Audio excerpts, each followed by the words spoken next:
across the UK, on DAB+, on your smart speaker, on your smart TV, and on your side.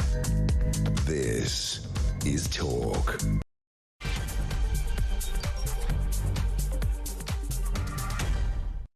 Afternoon, 3 minutes after 1 o'clock. Welcome to the home of common sense. Lots to get through this afternoon. Net migration halving from last year after a crackdown on overseas workers and student visas. This is the biggest calendar year drop since the early days of the pandemic, but with more than 430,000 arrivals, equivalent to the city the size of Bristol. Can we really celebrate this? Are you celebrating these numbers? Details in a few moments. Also this afternoon, sex offenders face mandatory chemical castration, while violent criminals like killers and rapists could be, I'm not making this up, could be freed halfway through their sentences under what is being called the biggest shake-up of sentencing laws in 30 years. Yes, it's set to be accepted by the Justice Secretary, Shabana Mahmood. We'll have more on that story as well.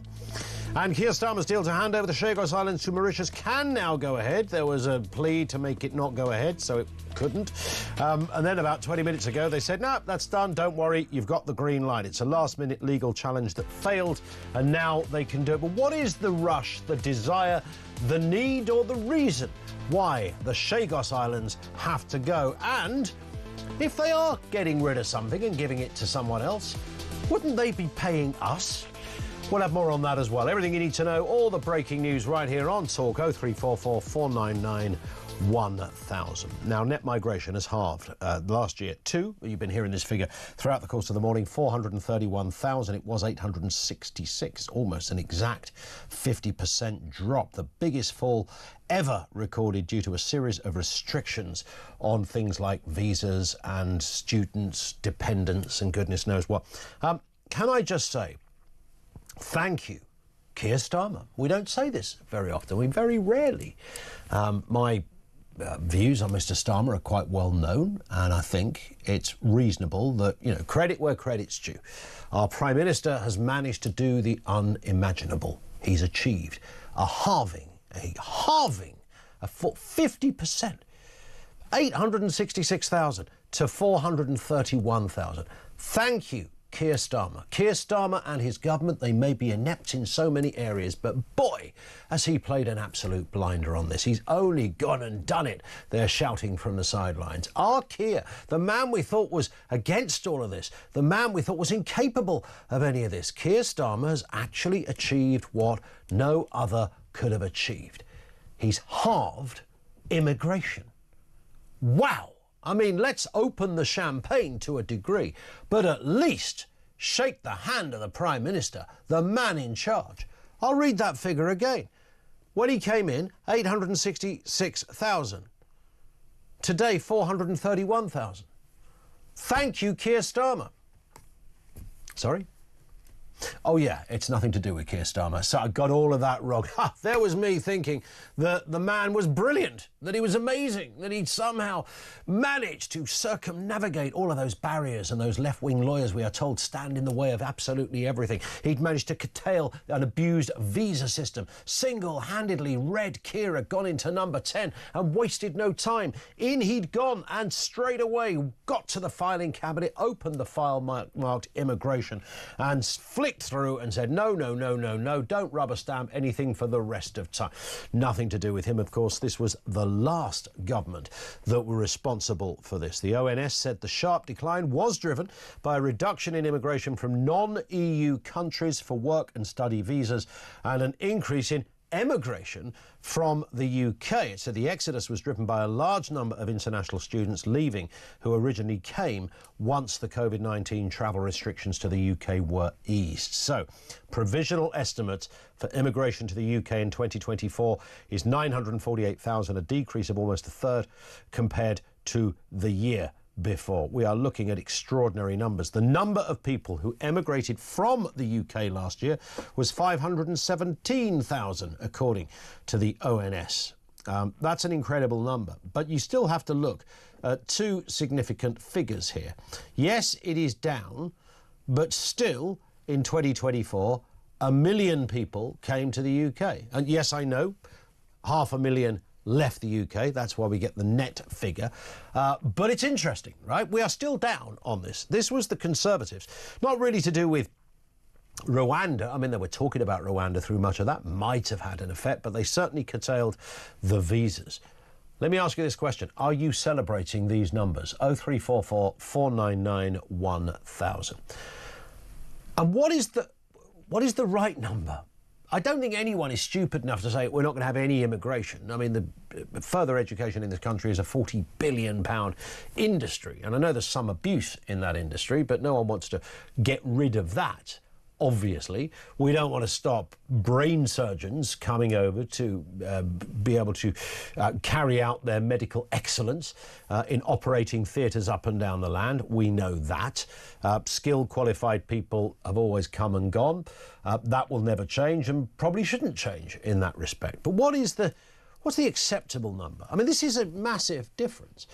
I don't think necessarily it really gets to the story that is bugging most people. The story that's bugging most people is channel migration, and we know there's a massive issue there on channel migration. I mean, the numbers there speak for themselves. That might be the biggest drop we have seen for a long, long time in the legal stuff, but we know we're looking at an extraordinary amount of people coming over at the moment on the channel. 800 small boats believed to have crossed, 800 small boat migrants believed to have crossed just yesterday. So no one's really got to grips with the bit that worries people, which is channel migration and cultural assimilation. So you've got to get into nail down where people are coming from. Are those countries that they are coming from likely to be countries that will be in areas where cultural assimilation can be achieved with remarkable ease? That's a distraction for some people. I think it's top of the list, certainly for me. That really is what people are talking about. 0344 499 1000. When you have a mayor giving their acceptance speech in a foreign language, you know there's a problem. You think, hang on, that's a bit weird, isn't it? You're in flipping Leeds. What's going on? So there's the area that I think is the real nuts and bolts of when people talk about immigration. They are usually talking about the type of immigration that we get. Nonetheless, are you celebrating these numbers? 0344 499 1000. Let's get a word on this and the other big stories of the day. The former Labour MP, now a Reform UK member, Simon Danchuk, is with us. Afternoon to you, Simon. Good afternoon. It's good to be with you, Ian. Always good to have you with us. Let's start with those numbers then. Dropping to 431,000, Simon, in 2024, driven by, as I was saying, visa restrictions. Labour has pledged further reductions and tightening migration rules. But is it really as good as it seems from Labour? Let's have a listen to the former head of the UK Border Force, Tony Smith, speaking on Talk this morning. The government will claim credit for this. It's 430k, half of what it was the year before, but it's not down to this government because actually the changes introduced by the Conservatives just before they were de-elected, if you like. And what were those crucial changes? Well, essentially they stopped issuing so many care worker visas. There was a huge surge of those under Boris Johnson. Care worker dependents were stopped, student dependents were gone. So there were big visa changes that are now filtering through. So that is Tony Smith, the former head of UK Border Force, speaking, Simon. What are you making of this? Yes, it's a drop. But I think we have to say at the outset, absolutely diddly to do with Keir Starmer. Yeah, no, that's absolutely right. These figures are for 2024 and he didn't come to power until July 2024 and won't have done much between there and Christmas. 431,000 is still far too high in terms of net migration. So that's people coming in, taking off those who are going out. You know, that's nearly 500,000 people. Right. I mean, we have to question why a Conservative government let the figures reach 860,000 in 1 year in 2023. Fair enough, give a little bit of credit to them for getting the numbers going back down.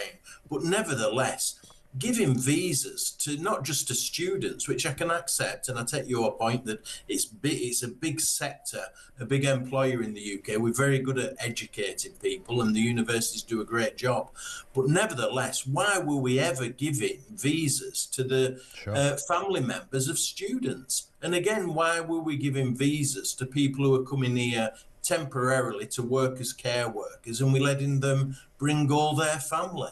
So they reversed some of that in 2024, and that's why the figures have been coming down. But we should never have been doing it in the first place. 100%. Do they go, do you think, nobody seems to know that the kind of shady calculations that are made, Simon, in back rooms over there at the civil service or wherever else they conjure up these kind of rules and regulations. You'd like to have been a fly on the wall when somebody said, oh, look, here's Joe coming over to study, I don't know, business studies in Hartlepool or wherever, and he's bringing his nan and granddad with him. I mean, would nobody have gone, that's a bit weird, isn't it? I mean, why would you want to do that?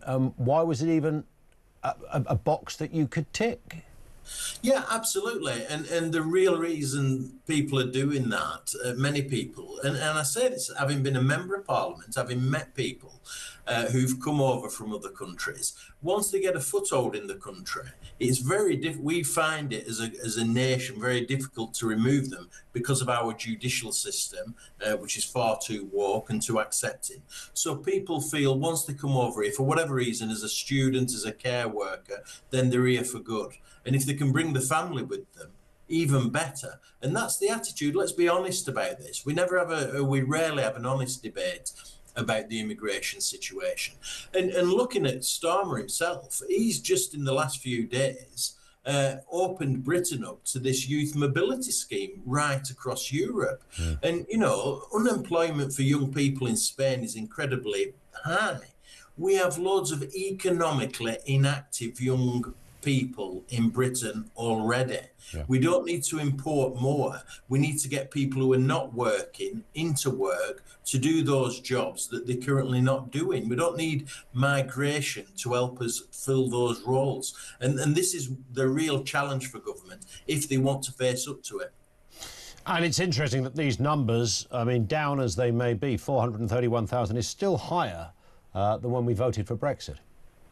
Yeah, no, absolutely. The figures are way out of control. First, it happened under a Conservative government, which I'll never get my head around, because you would have assumed that they would have been better on this, but they clearly weren't. I don't think Starmer will be any better. He's got this youth mobility scheme coming in.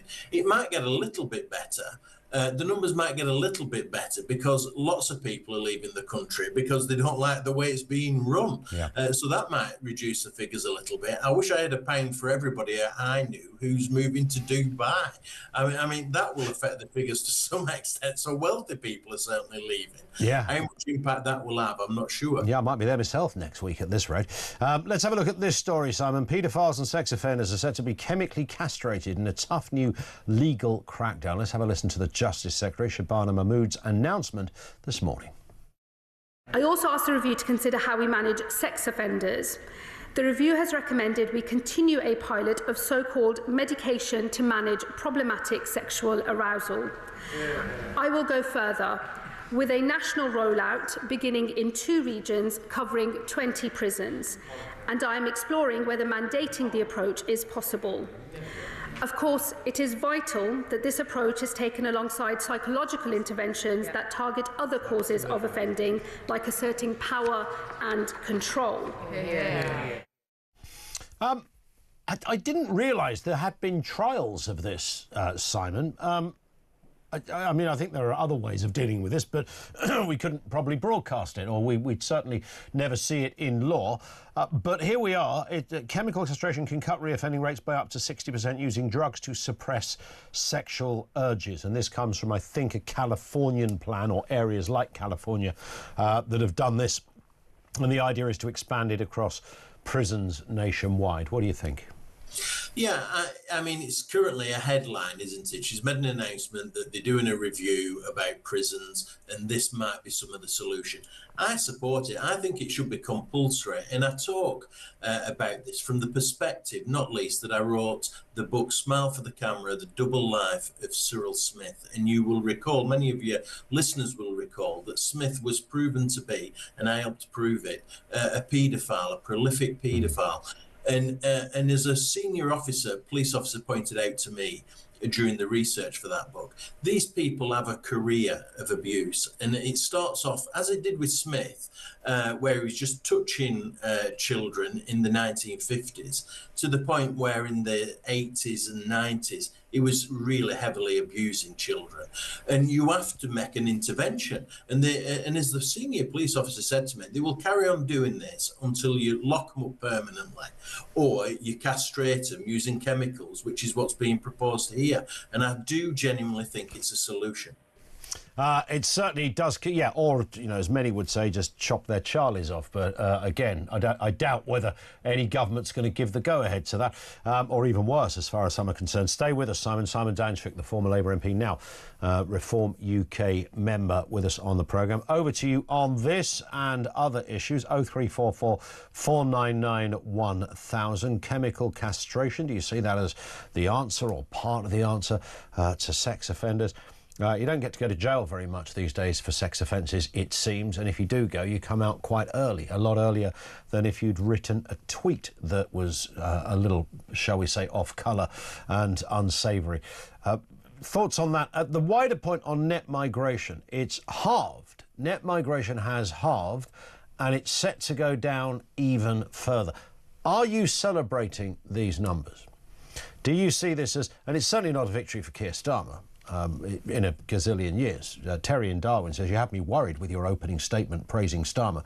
I'm certainly not celebrating at all. To me, immigration is still the #1 problem that must be sorted as soon as possible. And it's not just a numbers game as well. It is about cultural assimilation. It is about social cohesion. It's all of that that is absolutely crucial and key to getting a society rubbing along, functioning in a coherent, same hymn sheet fashion.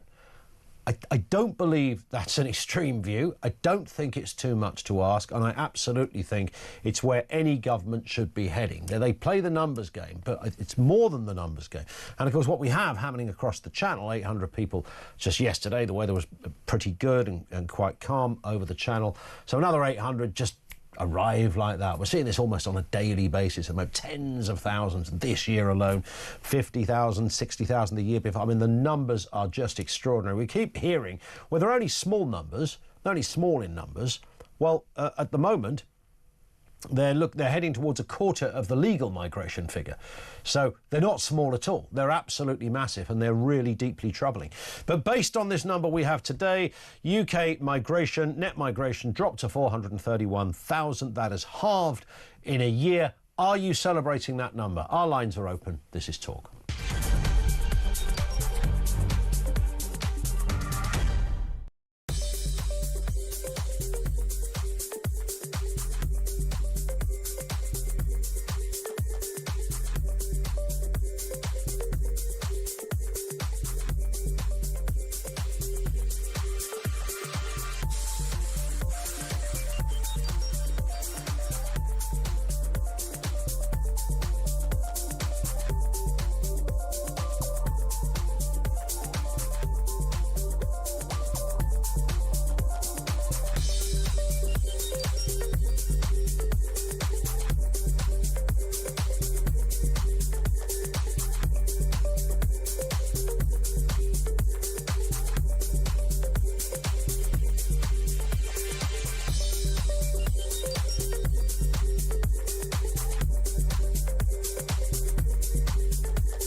The review has recommended we continue a pilot of so-called medication to manage problematic sexual arousal.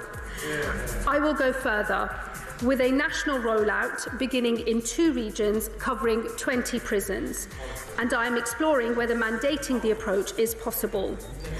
Of course, it is vital that this approach is taken alongside psychological interventions that target other causes of offending, like asserting power and control.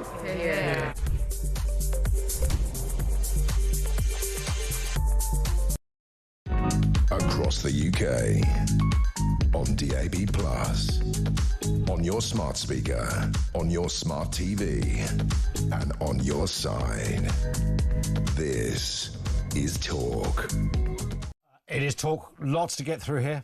One from Dan in Bristol. Sadly, you wouldn't be able to broadcast what most people would happily suggest for these monsters in prison. This is the rapists and sex offenders. Let's just say, if you willingly remove the rights of your victims, why do you deserve any yourself?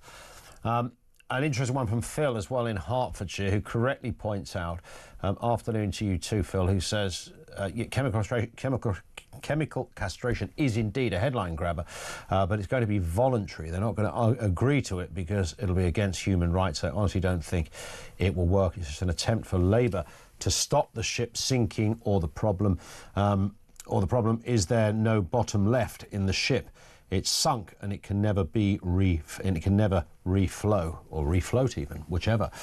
Thank you for that, Phil. 0344 499 1000. Simon Danchuk is with us, Reform UK Party member. We're looking, of course, at the big stories of the day. Let's move to this one, Simon. It's the Chagos deal, giving away a big old island that belongs to us, apparently, but it doesn't anymore. And then there was a High Court ruling that said, no, that's not going to happen. And then the High Court ruling got overturned and they said, yes, it is going to happen. Is Simon still with us? Nope. Oh, he's there. He is still with us. OK, that's handy. Yes. So now we understand the 11th hour legal action has taken place, and so we're in a situation where it is going to go ahead. Let's have a listen to Nigel Farage speaking on this. This is way back in February. Here's what he said. Who tell us this has to be done because of legal uncertainty. But of course, there is no legal uncertainty whatsoever. And you know, you can shake your heads if you want, but you know I'm right. The ICJ has no jurisdiction over this whatsoever. So why are we doing it? Why are we doing it, Simon? I never quite got to the bottom of that, although everybody seems to have, it would have happened under the Tories. It's happening under Labour. Joe Biden liked it. Donald Trump signed it off. So what are we all missing? Well, I think the reason it's happening is because of Keir Starmer's warped worldview. He's an internationalist. He believes in global governance. He thinks that this is whole part of some decolonisation process that he supports. I think that's the reality of it, and he's happy to give away taxpayers' money to achieve it. I think it's absolute madness, actually, and I don't know where it will stop. I think Starmer has surprised me, actually. He's come in as Prime Minister, and I think he has little regard for his backbench Labour MPs as well, for that matter, but on a whole range of issues, and this is just one of them. His attitude towards overseas territories is quite astonishing, really. I worry about the Falkland Islands. I worry about Gibraltar. He has a particular worldview. He's a globalist, whilst the vast majority of the British people are nationalists. Mm-hmm. They want a more insular view, and that's not a negative, but they want to look after Britain first, and that's not his view at all. He's completely out of kilter with the British people. Is there, the other issue, I suppose, we are going to be speaking to James Cleverly, actually, in the next hour, and I think he will be able to put some meat on the bones of this, as given that he was Foreign Secretary around about the time I think a lot of this was being discussed. It's the extraordinary figure that's been attached to it as well, because you think if you're kind of selling something, don't they give you some money? Apparently we're giving them some money as well as the islands. Yeah, it makes no sense whatsoever, does it? I mean, why are we doing that? And, you know, it's not supported, from what I can understand, by the Chagos Island people, whether they live there or in the United Kingdom. Mauritius, who are receiving the island, are much closer to China. So from a defence perspective, it doesn't appear to make sense. Even from an environmental marine perspective, it doesn't make sense, because Mauritius don't have the wherewithal to deal with the marine type environmental issues that we currently deal with around the island. So on a whole range of levels, it doesn't make sense. Returning to your first point, why is Starmer doing this? I just think he, and David Lammy for that matter, believe that this is part of decolonisation, and it's right that the British taxpayer should pay for it. Yeah, well, it does, in the absence of any other sort of explanation, then maybe it's kind of that it feels to some of these people, I don't know, a certain sort of Westminster kind of belief, which would be across the Conservatives as well as the Labour Party, that this is... you know, we don't like to own stuff elsewhere. You know, it's not really our thing anymore. So what next? You know, Gibraltar, the Falklands? Yeah, and the figure is, I think they're talking about £53 billion over a period of time. I'm not sure whether the Conservatives would have ever gone through with it. I think they may well have been looking at it, not least because Foreign Office civil servants were drawing it to their attention. I mean, you'll get a better perspective, as you say, from James Cleverley, who was overseeing some of that review of the situation. But I'd have been surprised if they've ever pushed it further forward than just the review, to be quite honest. Indeed. Let's move to this story, the curious case of the World Health Organization being given new powers. Just to set this in motion, Simon, I want you to listen to Boris Johnson talking about lockdowns. We all remember when the former Prime Minister told the nation with a heavy heart this. From this evening, I must give the British people a very simple instruction. You must stay at home. Because the critical thing we must do to stop the disease spreading between households. If you don't follow the rules, the police will have the powers to enforce them, including through fines and dispersing gatherings. Now, we remember that well, and on it went forever, it seemed. If there was another pandemic, though, things might happen rather differently. At least you could say this was Boris Johnson and his team in Downing Street that conjured this one up. Next time it might be different, because Sir Keir Starmer has signed an international pandemic treaty that gives the World Health Organization the power to recommend lockdowns. Now, of course, it gives them the power to recommend them. It doesn't mean they can legally implement them, but there is a very real sense and an understandable concern, Simon, that it sort of amounts to the same thing. Absolutely. I mean, this just follows on from the previous conversation that we've been having. Starmer is readily accepting the World Health Organization's perspective on this, not thinking about, you know, making decisions from Britain, but allowing an international agency to encourage what happens in Britain. And you can see what's going to happen. Whilst they don't have the power to mandate Britain to produce a lockdown, if something happened in 12 months' time, Keir Starmer will point to the World Health Organization and he will say they are recommending that we have a lockdown. Yeah. And he will immediately lock down. He'll use them as an excuse. Because we recall, under his, you know, when he was in opposition, he was pushing Boris Johnson to go further. He's authoritarian on these issues. So he'll welcome this decision.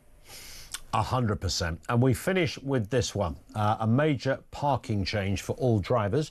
As a huge relief for millions hit with unfair fines, Labour supports the new national parking platform, simplifying payments with a single app for all participating car parks. I looked in my phone. I've got about 9 different apps for parking, Simon, and when you think you've got them all, you turn up at a car park somewhere and there's a company that's running it you've never heard of, and you think, I've got to download another app now. This apparently will simplify things by eliminating the need for multiple apps, and there'll be just one, and how they work together on that is their business. As the driver, as the parker, you'll just have to keep one app on the go on the phone.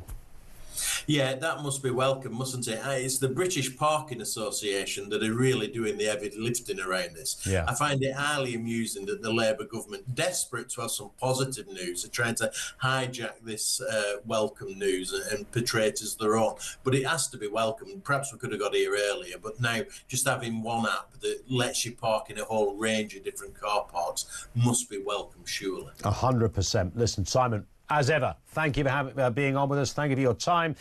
Here's, of course, Simon Danchuk, was a former Labour MP, defected to Reform UK. Thank you to him. Over to you on all of those stories. Any comments or angles you want to throw in, we're up for a chat at this end, 0344 499 1000. A little bit of breaking news. Teachers and doctors in England will be given a 4% pay rise, and other NHS workers a 3.6% rise. Ministers have announced following the latest review of public sector pay. Time now, just gone 1:30. Couple more voices on that immigration story. James Cleverly, the former Home Secretary, will join us after the news at 2 to discuss that and more. Keep it here. Our lines are open. This is Talk.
Across the UK, on DAB+, on your smart speaker, on your smart TV, and on your side.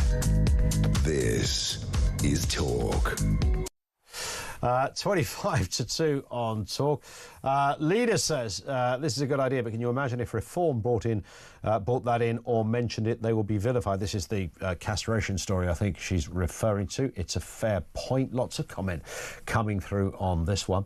Len in North Wales, however, says Home Office immigration figures. I don't believe any figures that the civil service puts out, in the same way I don't believe anything that comes out of Starmer's mouth, says Len. Although I think these are the ONS figures, so apparently independent of anything. But nonetheless, they are on a downward spiral, we are told.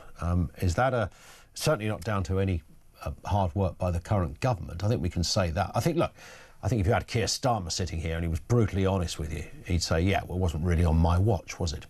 We sort of have to acknowledge that.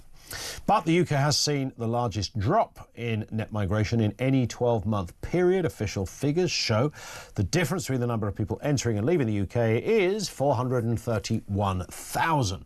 Former Home Secretary James Cleverly says the drop is due to visa rule changes that he implemented, claiming Labour critics criticised the policies but now seeks to take credit for us. And James Cleverly will join us in around about half an hour's time. In a moment, we'll speak to Dr. Mike Jones, political scientist and migration expert. But first, Henry Smith, former Conservative MP. Henry, always good to have you on. Afternoon to you, sir. Good afternoon, Ian. How are you? Very good, thanks. No, of course, we welcome a drop in figures in this respect. I mean, it was nothing really to do with the genius efforts of the current Home Secretary or Prime Minister. And as I was just saying, I'd like to think they would acknowledge that. No chance, I think, is the short answer. But nonetheless, it is a downward move. It is significant. The question is, will this continue? Well, I think that is the question. And you're absolutely right that this, I think, unfortunately, temporary drop in net migration is down to what the then Conservative Home Office introduced in January 2024 in terms of restricting the amount of family visas for people coming here as students and other sorts of workers. But what we have seen, and of course the figures only go up until December last year, so for 7 months of the year it wasn't under this Labour government. But what we have seen in the last sort of 10 months of the Starmer administration is, of course, illegal migration significantly going up. And we've also seen a lot of Brits leaving the United Kingdom because of the increases in taxation. So I suspect these figures, with how weak this government is on migration, will start to creep up again as we get the figures in a year's time for 2025. And of course, small boat arrivals have significantly increased on this time last year. So I hope I'm wrong on all of that, but I suspect not. I mean, it's interesting. We the headline is obviously about net migration, but if we had to look at this purely on the basis of the number of people that come to the UK, that figure is still nearly 1 million people. Now, I know there's a lot of students in there. That's a multi-billion-pound industry. We understand that. There is some abuse of that system, as we know.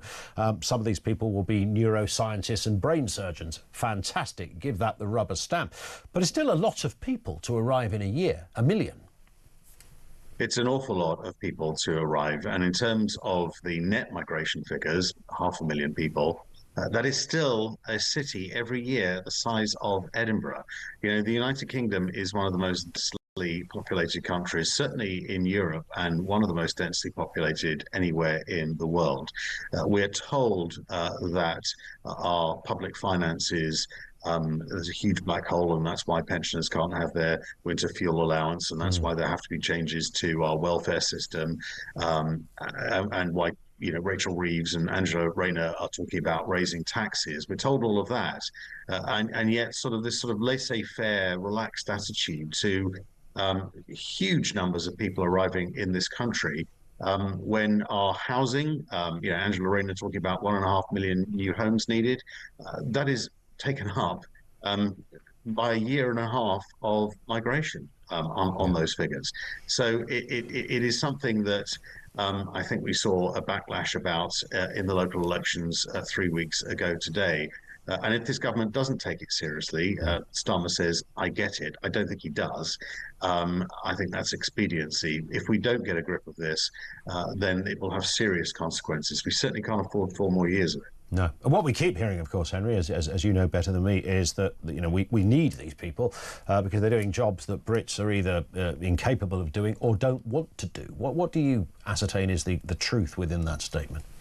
Well, there will be an element of that. There are some jobs that, you know, indigenous British people, if I can put it like that, wouldn't want to do. But we do have rising unemployment, and it's important that people have the opportunity to be reskilled to do those jobs, that those jobs are attractive for native-born British people to carry out. And as long as we allow cheap labour in, it just undermines actually the ability of certainly people at the more sort of lower end of the working population. It prices them out because people can import cheap labour. And, you know, we're likely to see that if the new so-called reset with the EU goes ahead in terms of a youth mobility scheme.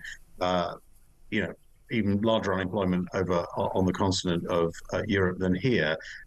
Again, it will be sort of young working class people, British people, who will suffer as a result of less housing, more crowded schools, less jobs available, more crowded GP surgeries, so on and so forth. Henry, as ever, thank you for your time, sir. Really appreciate that. Henry Smith, former Conservative MP, regularly speaks with us on these kind of issues.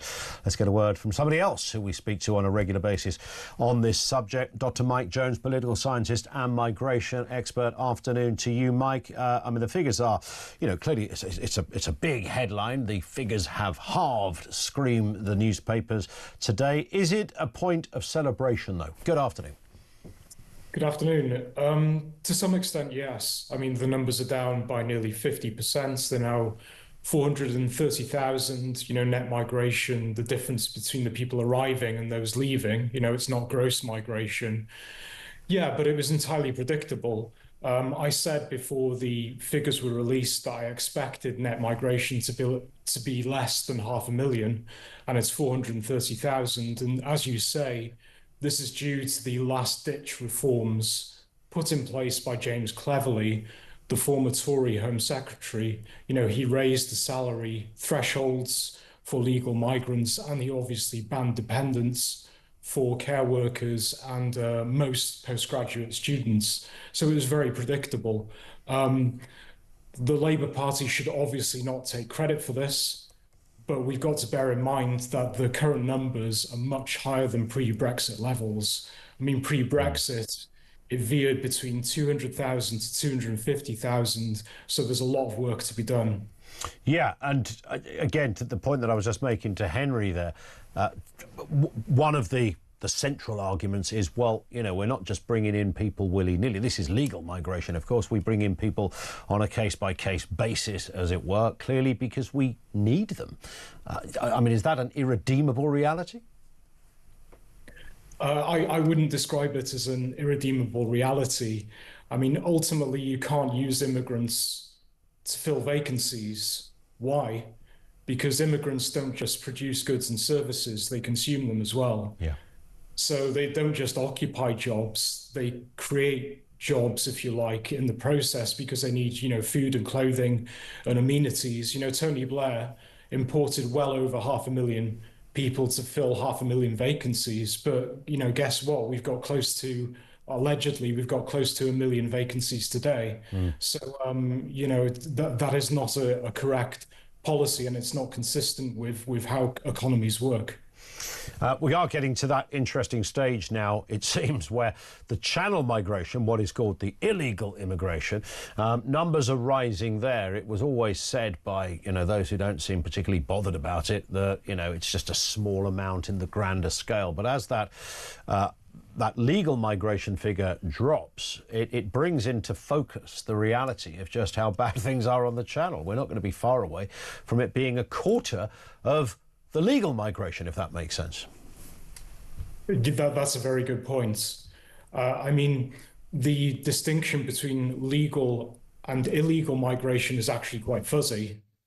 Very few people say this, but a lot of those who apply for asylum are illegal immigrants, and there are people who apply for asylum who are here legally on visa routes. So you've got a lot of students, for example, who will apply for asylum during their degree or after they finish their degree. So the distinction between them is very fuzzy. And the illegal migration crisis is going to spiral out of control. Well, it's already out of control, let's be honest, Ian. And the reason it's out of control is because we have the Human Rights Act, which embeds the ECHR, the European Convention of Human Rights, into British law. And that prevents people from being detained and deported because of Articles 3 and Articles 8. And Keir Starmer is fundamentally not going to change this. It's completely against his philosophy, his personality, and 100%. his life story. So this is going to get much worse, in my opinion. I sense it will, and I sense we have many more conversations to have on this, Mike. Great to have you on again. Thank you. He is Dr. Mike Jones, political scientist and migration expert. I think that last point is just a basic reality. We're all on top of that one, aren't we? That he's tinkering around the edges to get some headlines and to make it look like he's a bit in control. But it's not in his DNA. It's not in Yvette Cooper's DNA. It's not in Keir Starmer's DNA. They don't really believe this stuff. It's not part of their political philosophy. Is their radar doesn't go ping when they see those numbers of channel migrants coming on a daily basis. 0344 499 1000. Comments from you on that one. Are you celebrating these numbers? Comments on that, the castration story. We'll get your views on that. Sue Shagos as well, our political correspondent Theo Usherwood has been there at the High Court witnessing what's been going on this morning. We had a word from him as well. 1:45, this is Talk.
What we should be doing is finding the prison spaces that we need by deporting the foreign criminals who are in our prisons. We're hearing today that the government thinks they need 9,500 extra prison places, but there are 10,800 foreign criminals in our prisons. Get those people out of our prison, deport them from our country. The number of people on remand in our prison awaiting trial is going up. It was 17,000 in December, and instead of putting in the hard yards, Labour are reaching for the easy lever of releasing prisoners early.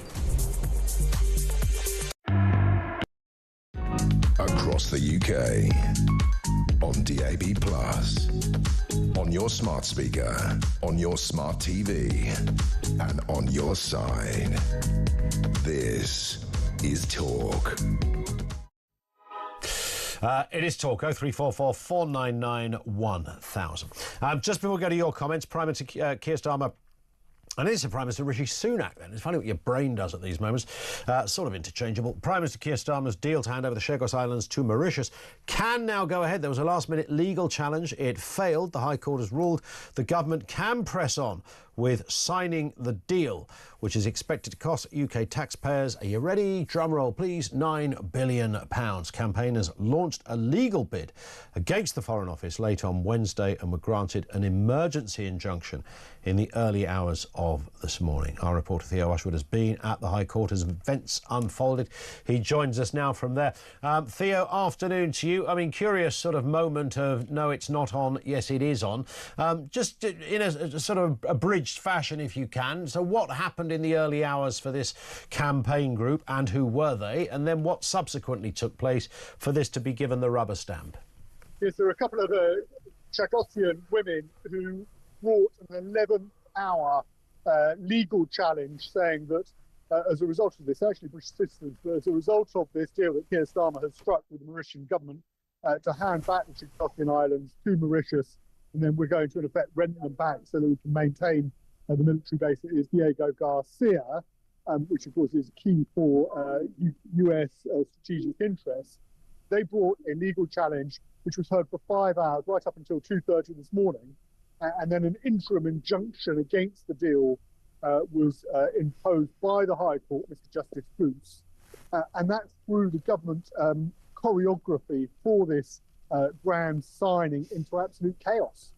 They had it was going to be a big moment this morning where ministers were going to be able to sign this deal with the Mauritian government and get it over the line. That everything had to be postponed as the government's lawyers rushed to court this morning for the continuation of that hearing, in effect, to get an understanding as to whether the interim injunction was going to be upheld or rescinded and the deal was back on track. And in the end, it broke just before lunchtime in favour of the government, the judge here at the High Court, ruling that there was some substantial public interest in terms of national security in the deal going ahead today, and we're expecting it to be signed later on this afternoon. John Healey, the Defence Secretary, is expected in the House of Commons, and then around the same time, perhaps a bit beforehand, actually, we'll get that moment. It may well happen over Zoom that the deal is signed and will come into effect immediately.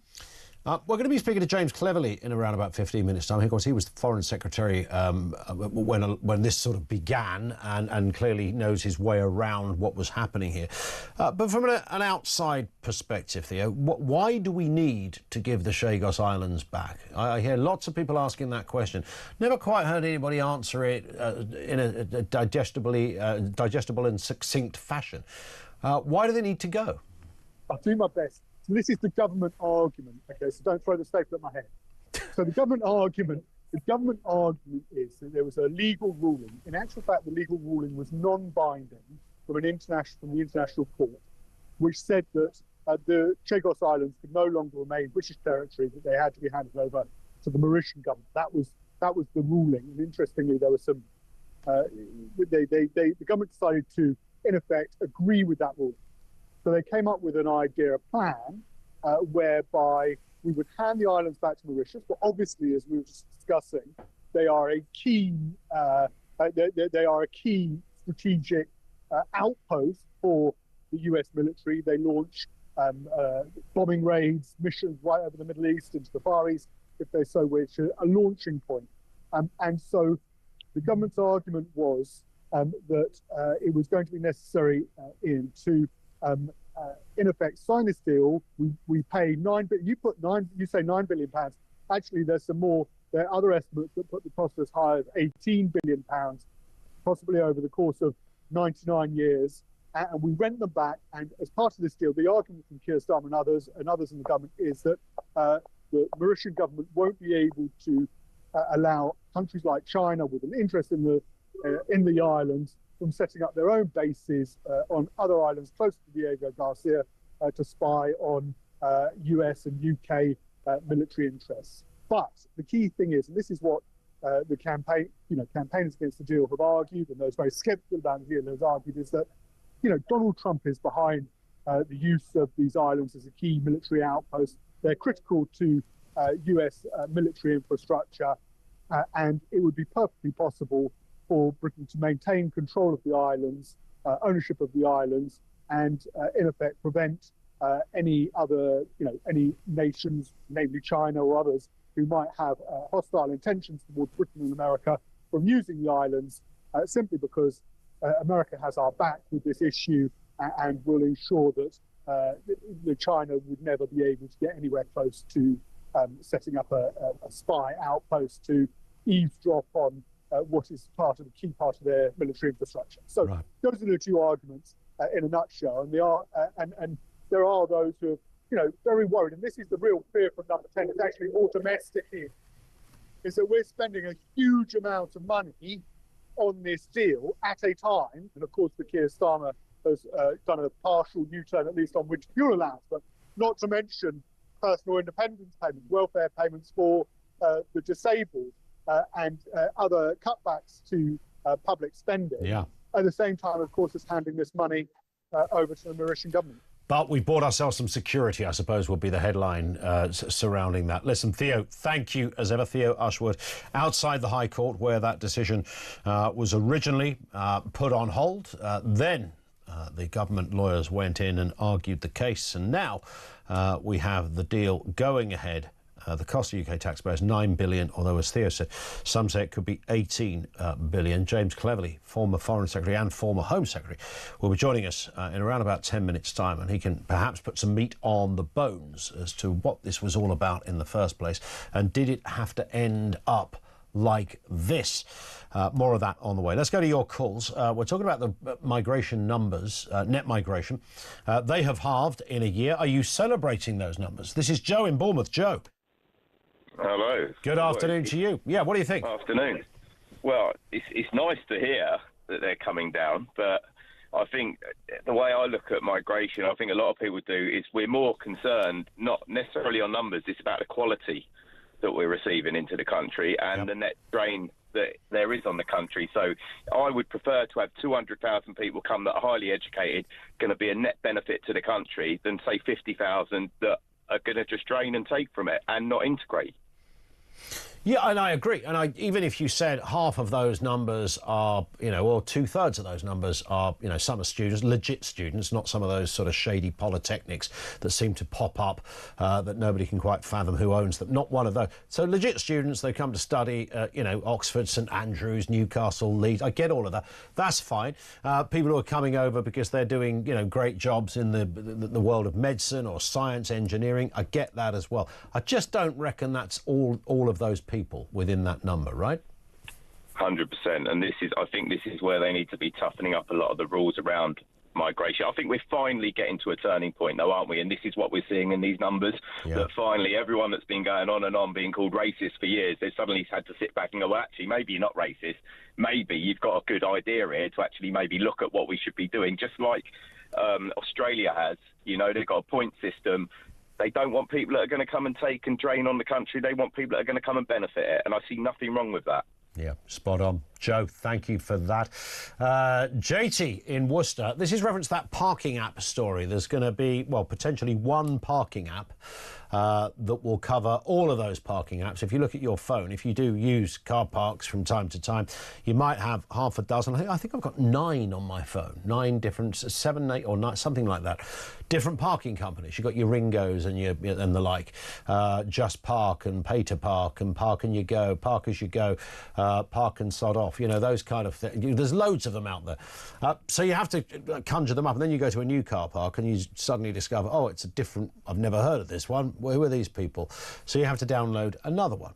And the British Parking Consortium, I think it is, or something, are coming up with an idea that you just have one. And those companies will work it out among themselves how it works. But as the parker, the person with the car, you'll just use one.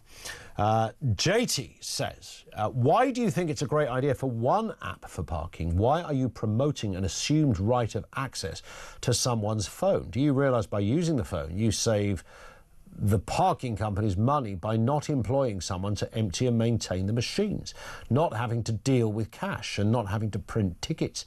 Do we get a reduction in price for using our phones, a device we pay for using a signal that we pay for? No, so don't promote it. No, I don't agree with that. I agree that it's a better thing to have one, because all of everything JT has just said already exists. But across 12, you could argue that none of them should exist, and that would be one thing. But if they're going to be there, make it one of them. It does make it very, very easy for the parking company, the same as those cameras, in and out cameras, make it very easy, because you don't have to have a parking warden there, because they're monitoring the whole thing. Yes, so the emphasis is on you. But I suppose you could get into an economic argument about anything that technology or artificial intelligence does in reducing jobs. You know, there is no need for car park inspectors. The role doesn't need to exist in those areas. And clearly the machines, as such, would have no use either. At the moment, I think you can do both, but not in all car parks.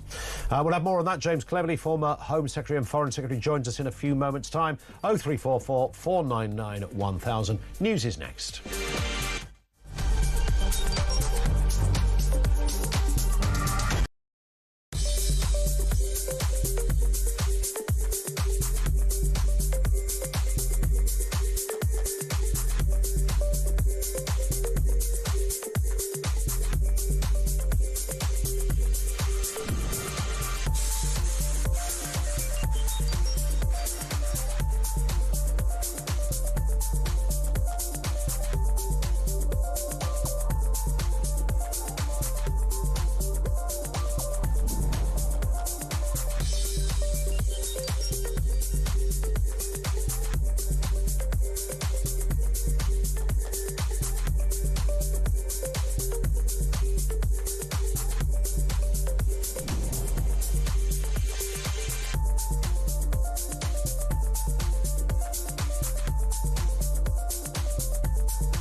across the UK.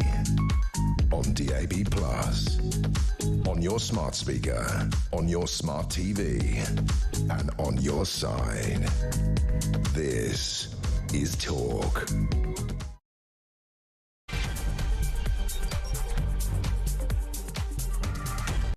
And good afternoon. Yes, 3 minutes after 2 o'clock. Welcome back. It is the home of Common Sense. So, big headlines today. Net migration halved last year after, well, frankly, it was a Tory crackdown on overseas workers' student visas, the biggest calendar year drop since the early days of the pandemic. But with more than 430,000 arrivals, equivalent to a city the size of Bristol or Edinburgh, can we really celebrate these numbers? Former Home Secretary James Cleverly joins us next. Also this afternoon, a government deal to hand over the Chagos Islands to Mauritius can now go ahead. There was a sort of last-minute legal challenge. They put a stopper on it for a bit, and then the rubber stamp was given around about an hour or so ago. We'll have more comment on that. And Prime Minister Keir Starmer has signed up to an international pandemic treaty that gives the World Health Organization powers to recommend lockdowns during future global health emergencies. Now, of course, there's been a lot of criticism of the WHO. Are they overreaching in the power they are meant to have? And does this latest treaty, as it were, which seems to have been signed by countries all over the planet, does it take us more to that direction where we are surrendering our autonomy on health matters to an outside source? Details on the way. Everything you need to know, all the breaking news right here on Talk 0344 499 1000. Now, former Home Secretary James Cleverly says visa rule changes he brought in are behind the UK's biggest drop in net migration over a 12-month period. Official figures show that it halved to 431,000 in 2024. Mr. Cleverly claims Labour slammed the policies at the time, but are now trying to take credit for the outcome. The Conservative MP for Braintree and former Home Secretary, former Foreign Secretary as well, James Cleverly, joins me now. James, good afternoon to you. Ian, hi. Nice to have you with us. I started off the programme by doing a bit old monologue about congratulations to Keir Starmer, isn't he brilliant? It was tongue-in-cheek stuff, of course. I think half the country thought I was serious. Clearly, that isn't the case. I mean, I'm sure Labour, every party does it to a degree, will claim some victory on this, but there's no way around this. I mean, this drop is down to when you were in office. I mean, that's demonstrable. It's evidential. We can see it with our own eyes. So what you were trying to do did, in fact, work. Well, the ONS themselves have made it very clear that the big areas of reduction are as a direct result of people coming here on work visas and people coming here as students not being able to bring family members with them anymore. That was a big driver to the increase in figures, and that's why these figures have come down. And those changes I put in place when I was Home Secretary. When Rishi Sunak moved me from the Foreign Office, he made it clear that his expectation of me as a new Home Secretary was to bring these immigration figures down.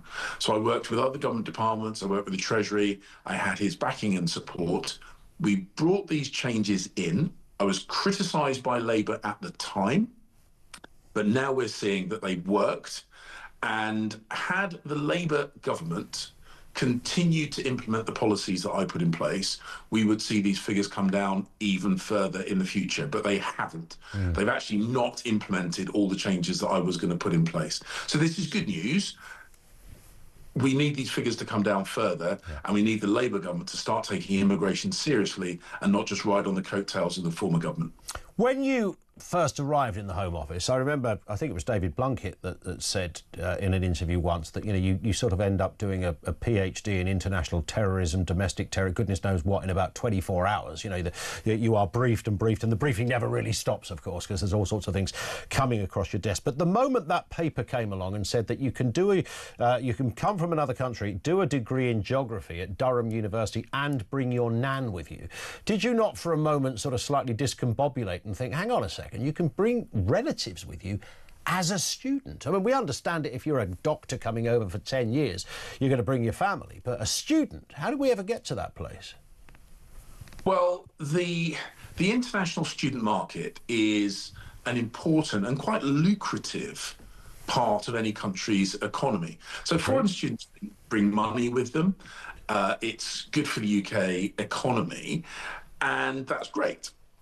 But the truth is that for a number of universities, they had slipped into the habit of selling themselves as a method to come to the UK rather than as a great place to study and get a degree. So student visas are meant to be temporary.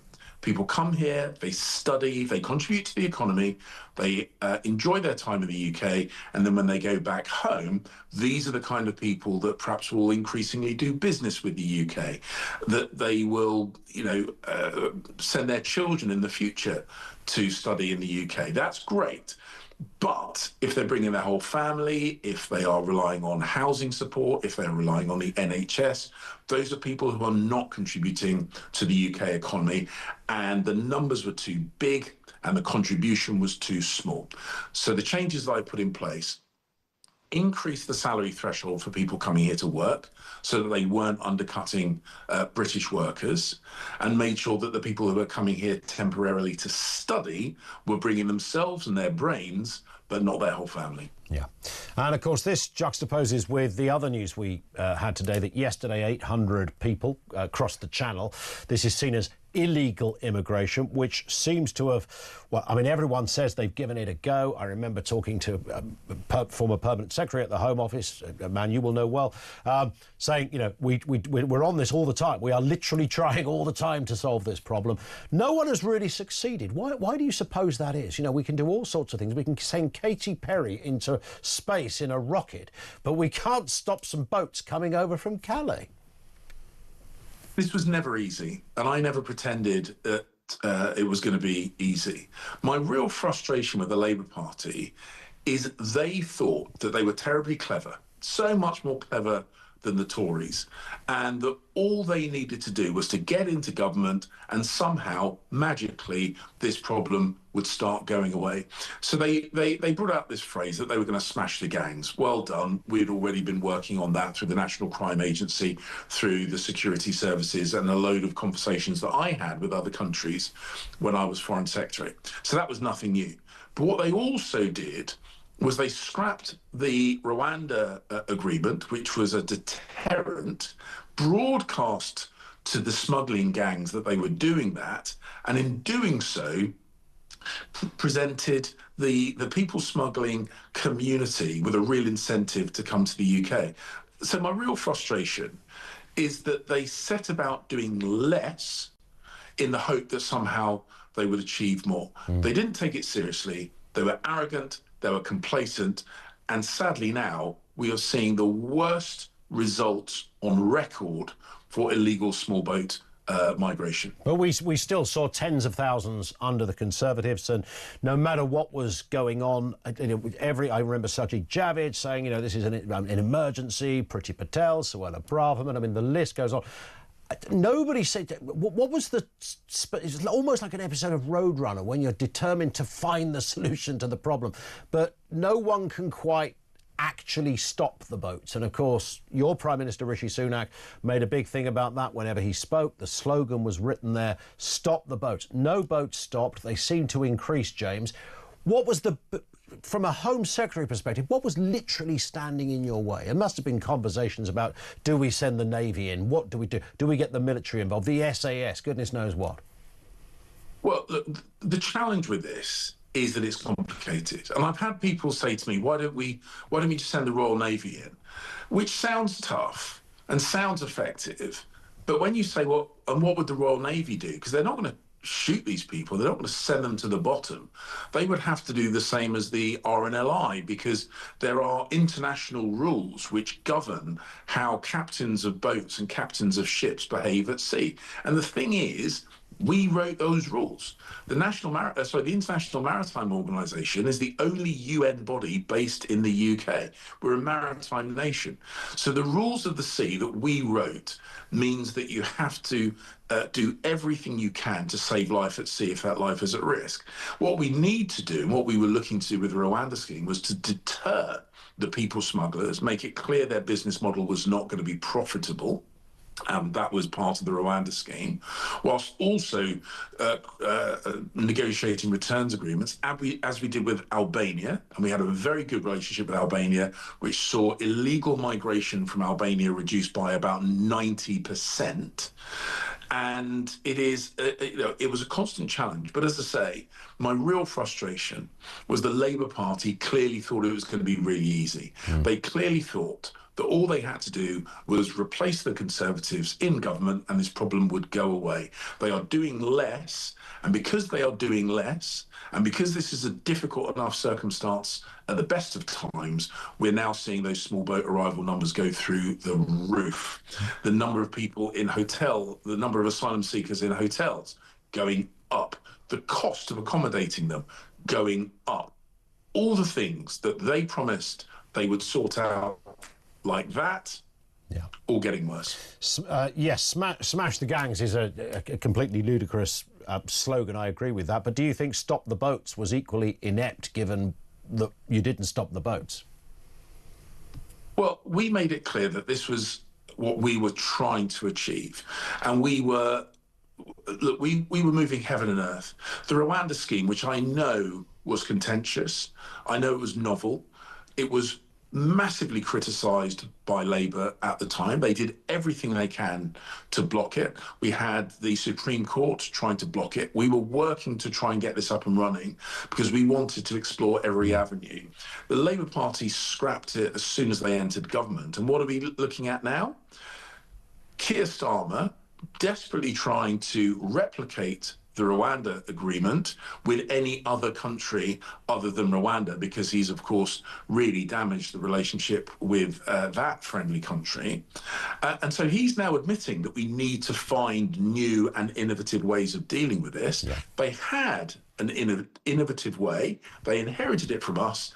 And before they even gave it a proper chance to work, they scrapped it to get some cheap headlines with the left of British politics, and in doing so sent a really corrosive signal to people smugglers that Britain is open for business.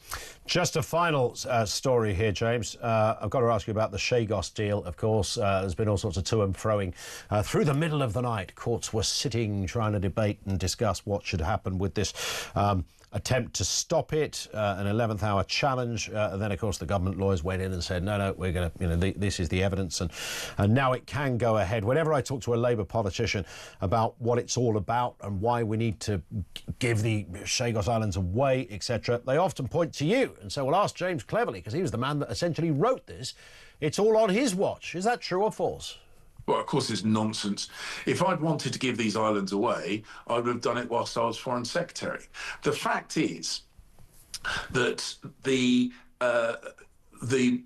court ruling, the ICJ ruling, which was a non-binding ruling from a court that does not have jurisdiction over our relationship with Commonwealth nations, came up with a ruling.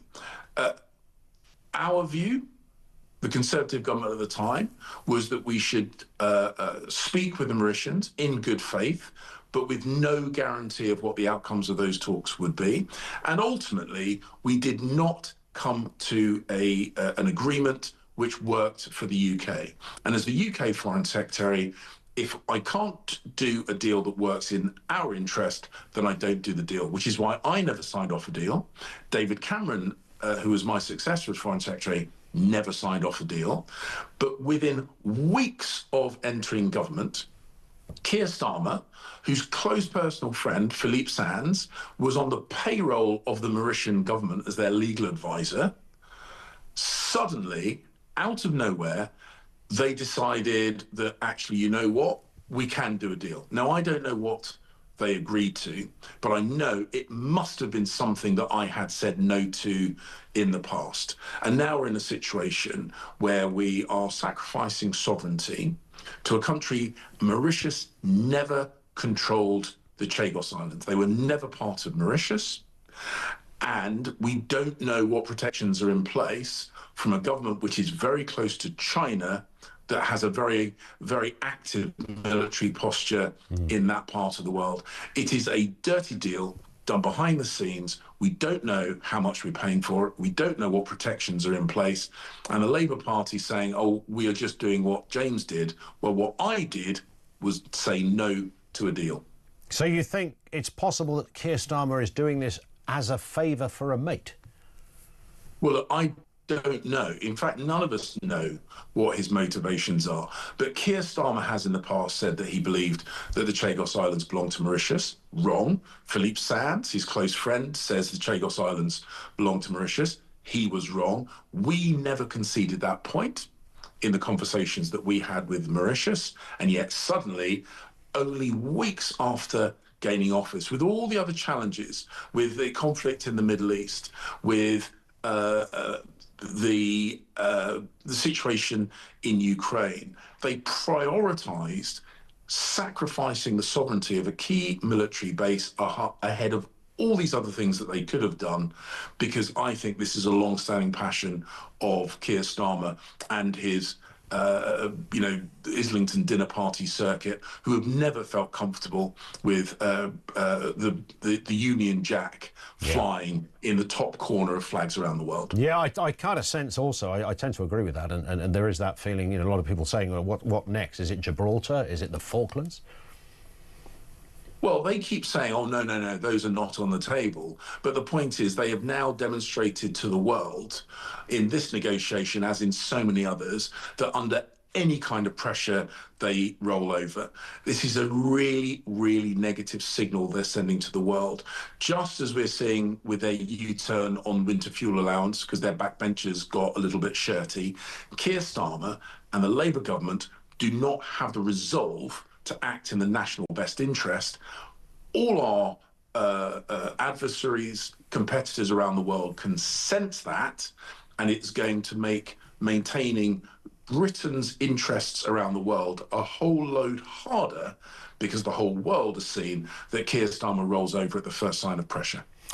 James Cleverly, great to have you on, sir. We will speak again, I hope. He is, of course, Conservative MP for Braintree, former Foreign Secretary, former Home Secretary, on a couple of issues that were also across his table during his time in office. Thoughts on what he said? 0344 499 1000. We'll go back to your comments as well. Loads to get through here. Those immigration figures.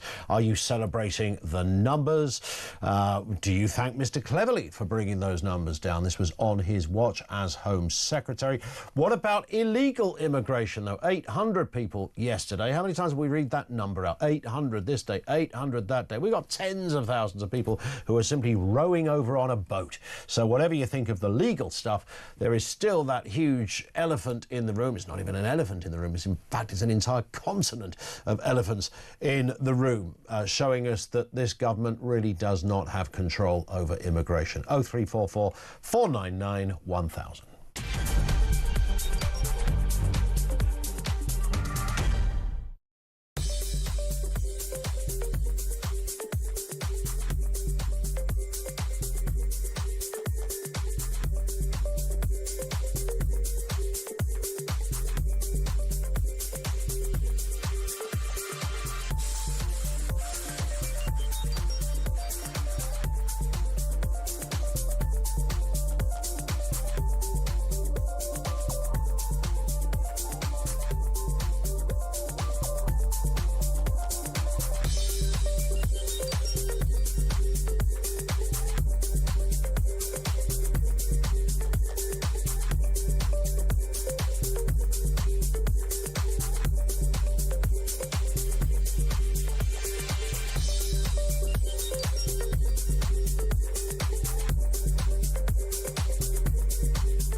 It only requires one word, yes or no.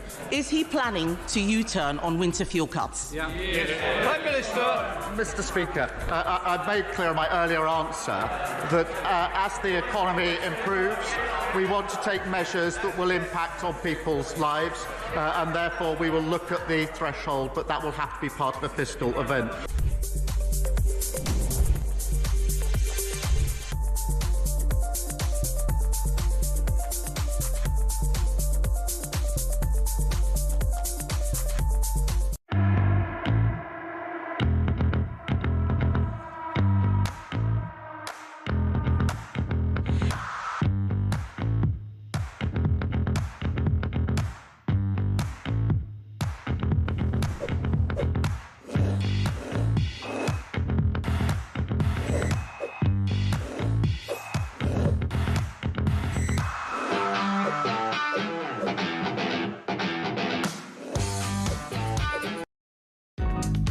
across the UK.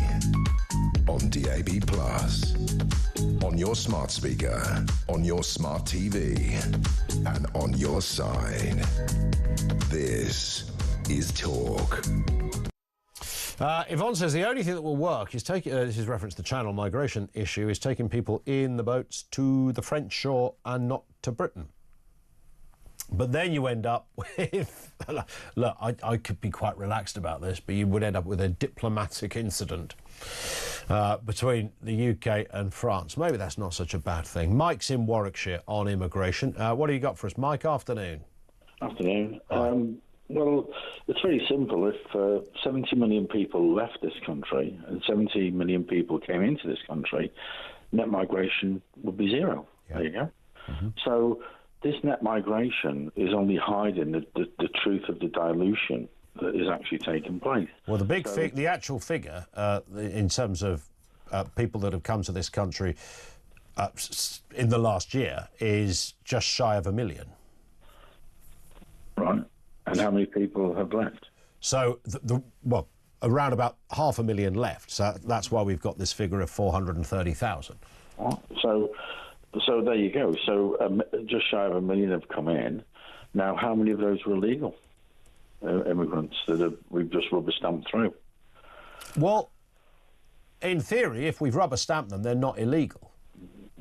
Yeah, I know that, yeah. But it hides... In theory. Basically, yeah, exactly right.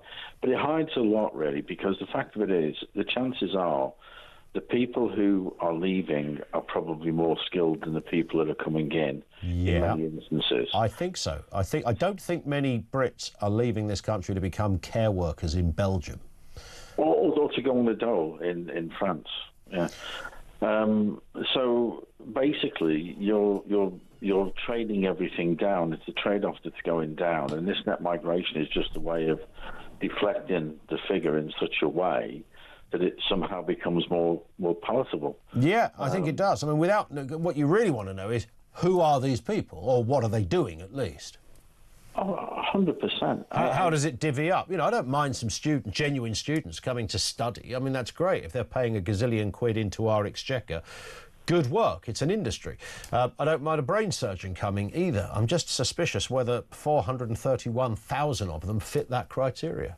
And of course, from that point of view, when you devalue the type of people who are coming in as not being able to produce as much for the economy, then that puts pressure on the health service and everything else because you haven't got the money to give them. So it's a vicious circle. I'm not at all, and this is where I get really annoyed, is I'm not at all against immigration. I'm actually all for it. I'm quite happy if a brain surgeon wants to come and live here, or somebody who adds value to the country wants to live here.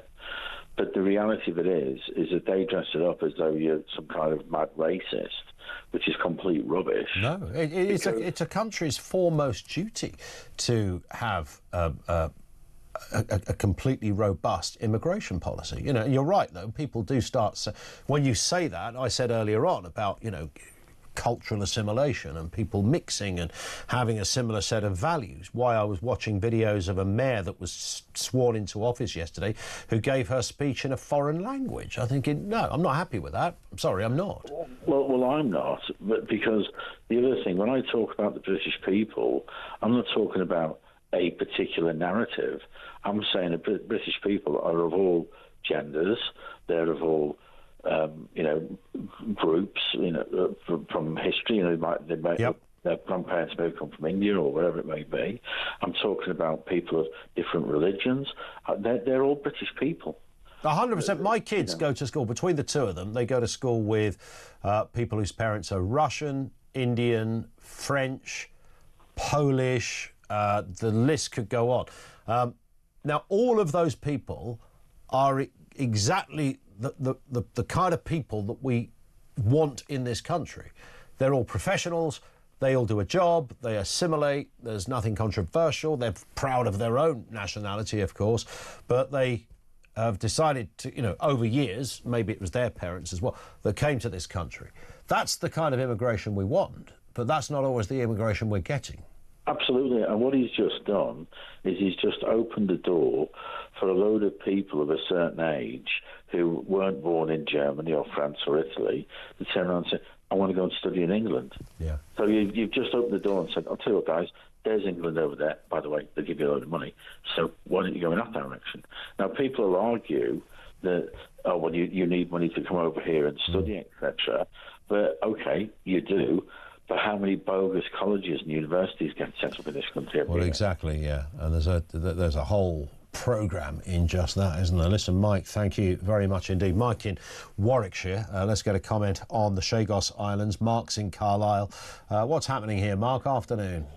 A preface first. I'm a filmmaker, largely for 30 years. I've done lots of the official secret cycle with military, etc. When we're in Hereford, the regiment, we know when there's something kicks off in the world because Hereford empties, certain bars empty, there's a lot of goodbye parties.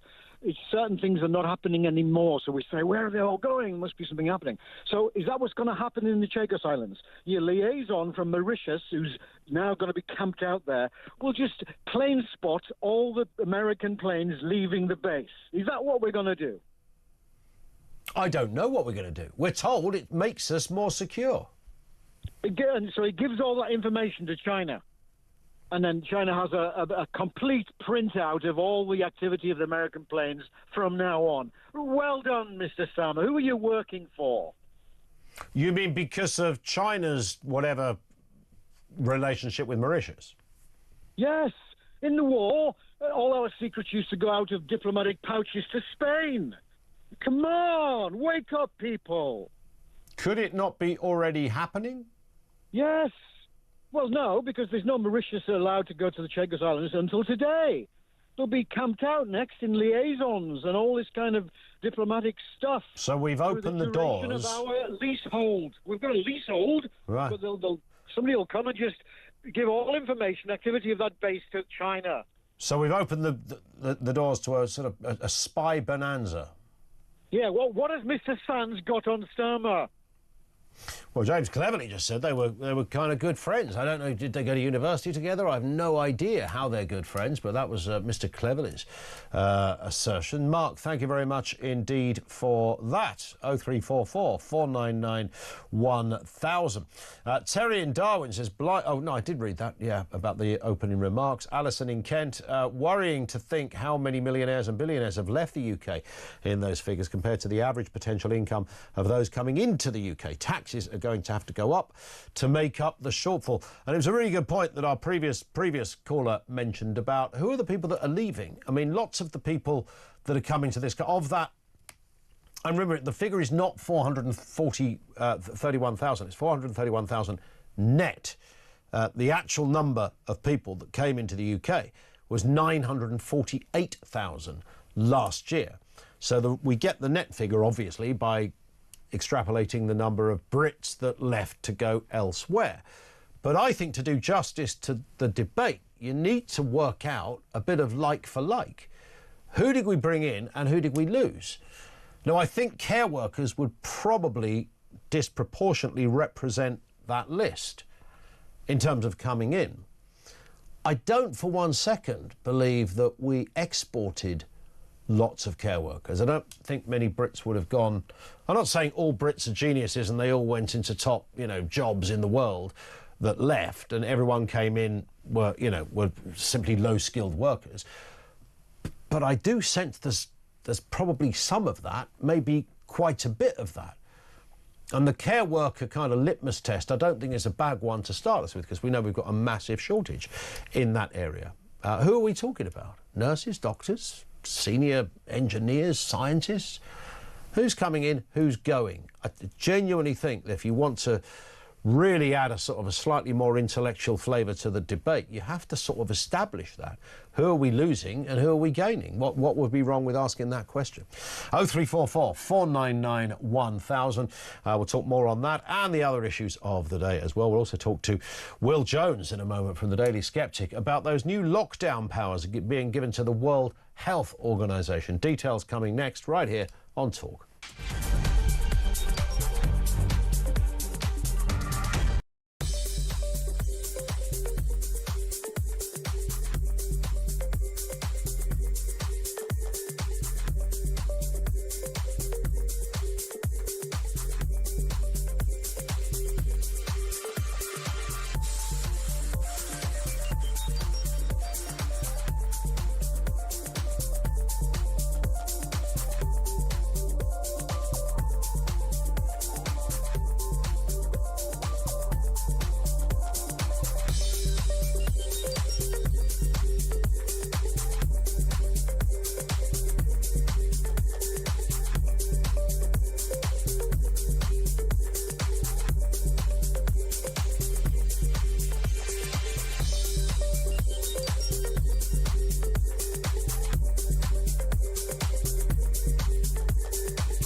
across the UK. On DAB+, on your smart speaker, on your smart TV, and on your side. This is Talk. It is Talk, just gone 2:30. So many comments to come through. There's so much news around, and it's not just a little bit of tittle-tattle here and there. There's some really major stuff, and I would very much consider that this is among those stories that should set some alarm bells ringing. Keir Starmer signing an international pandemic treaty giving the World Health Organization the power to recommend lockdowns during future outbreaks. Now, this agreement, backed by dozens of other countries, aims to improve global coordination. Yeah, because the WHO did really well, didn't they, at the last one, with plans for better disease surveillance and sharing of vaccines and medicines. Or maybe we'd like the WHO just to literally point the finger sometimes at where this thing started, rather than shaking hands and going, you did really well there. Yeah, I'm talking China, of course. Critics warn it gives the WHO too much sway over UK decisions, even though the treaty doesn't allow it to enforce any measures. Will Jones, editor of The Daily Sceptic, is with us afternoon to you, Will, and it's on that point, really. I mean, I think it'd be fair to say the WHO have got form in, shall we say, disappointing us during a pandemic. Yeah, certainly. The World Health Organization really did itself no favors during COVID-19. It was fanatical about lockdowns from the get-go. It sent a delegation infamously to Wuhan in February 2020, just as things were getting going, when only China had locked down, looked at Wuhan's lockdown, came back singing the praises of China's response and recommending that lockdown, that appalling reaction to the virus, over the top, extreme reaction done in that totalitarian country, and recommending it to the whole world as the correct and proper response to this new virus. And it only got worse from there. And so we see this continued fanaticism about lockdowns. Then it recommended masks, famously changed its opinion on that as the public opinion changed with no new scientific evidence, completely altered, and started telling everyone to wear masks. And then, of course, it brought in the recommendations for rushed experimental vaccines with the mandates for those as well, and continued to recommend school closures throughout the pandemic, decimating education across the world, and with lasting implications that we're continuing to live with. So we have a lockdown fanatical World Health Organization. Now we have this new treaty that's been signed by the UK, by Starmer, yet again, signing away the UK sovereignty to this international body that is now being empowered to recommend lockdowns and all of these things that we thought and hoped that we were not going to see again from COVID, seeing them institutionalized and put onto this international treaty footing in this new pandemic treaty.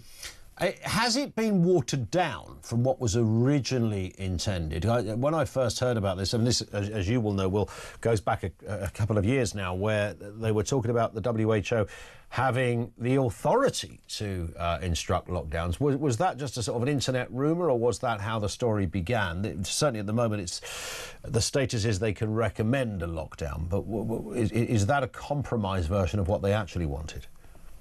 Definitely. This, as you say, this treaty started way back during the pandemic. It's been brewing for years until last year. Until this time last year, the proposal for the draft for the treaty specifically said that the World Health Organization, the Director General, will be able to make binding instructions about public health responses in the countries across the world, that countries would, under international law, because it's an international treaty, that they would be obliged to follow and implement.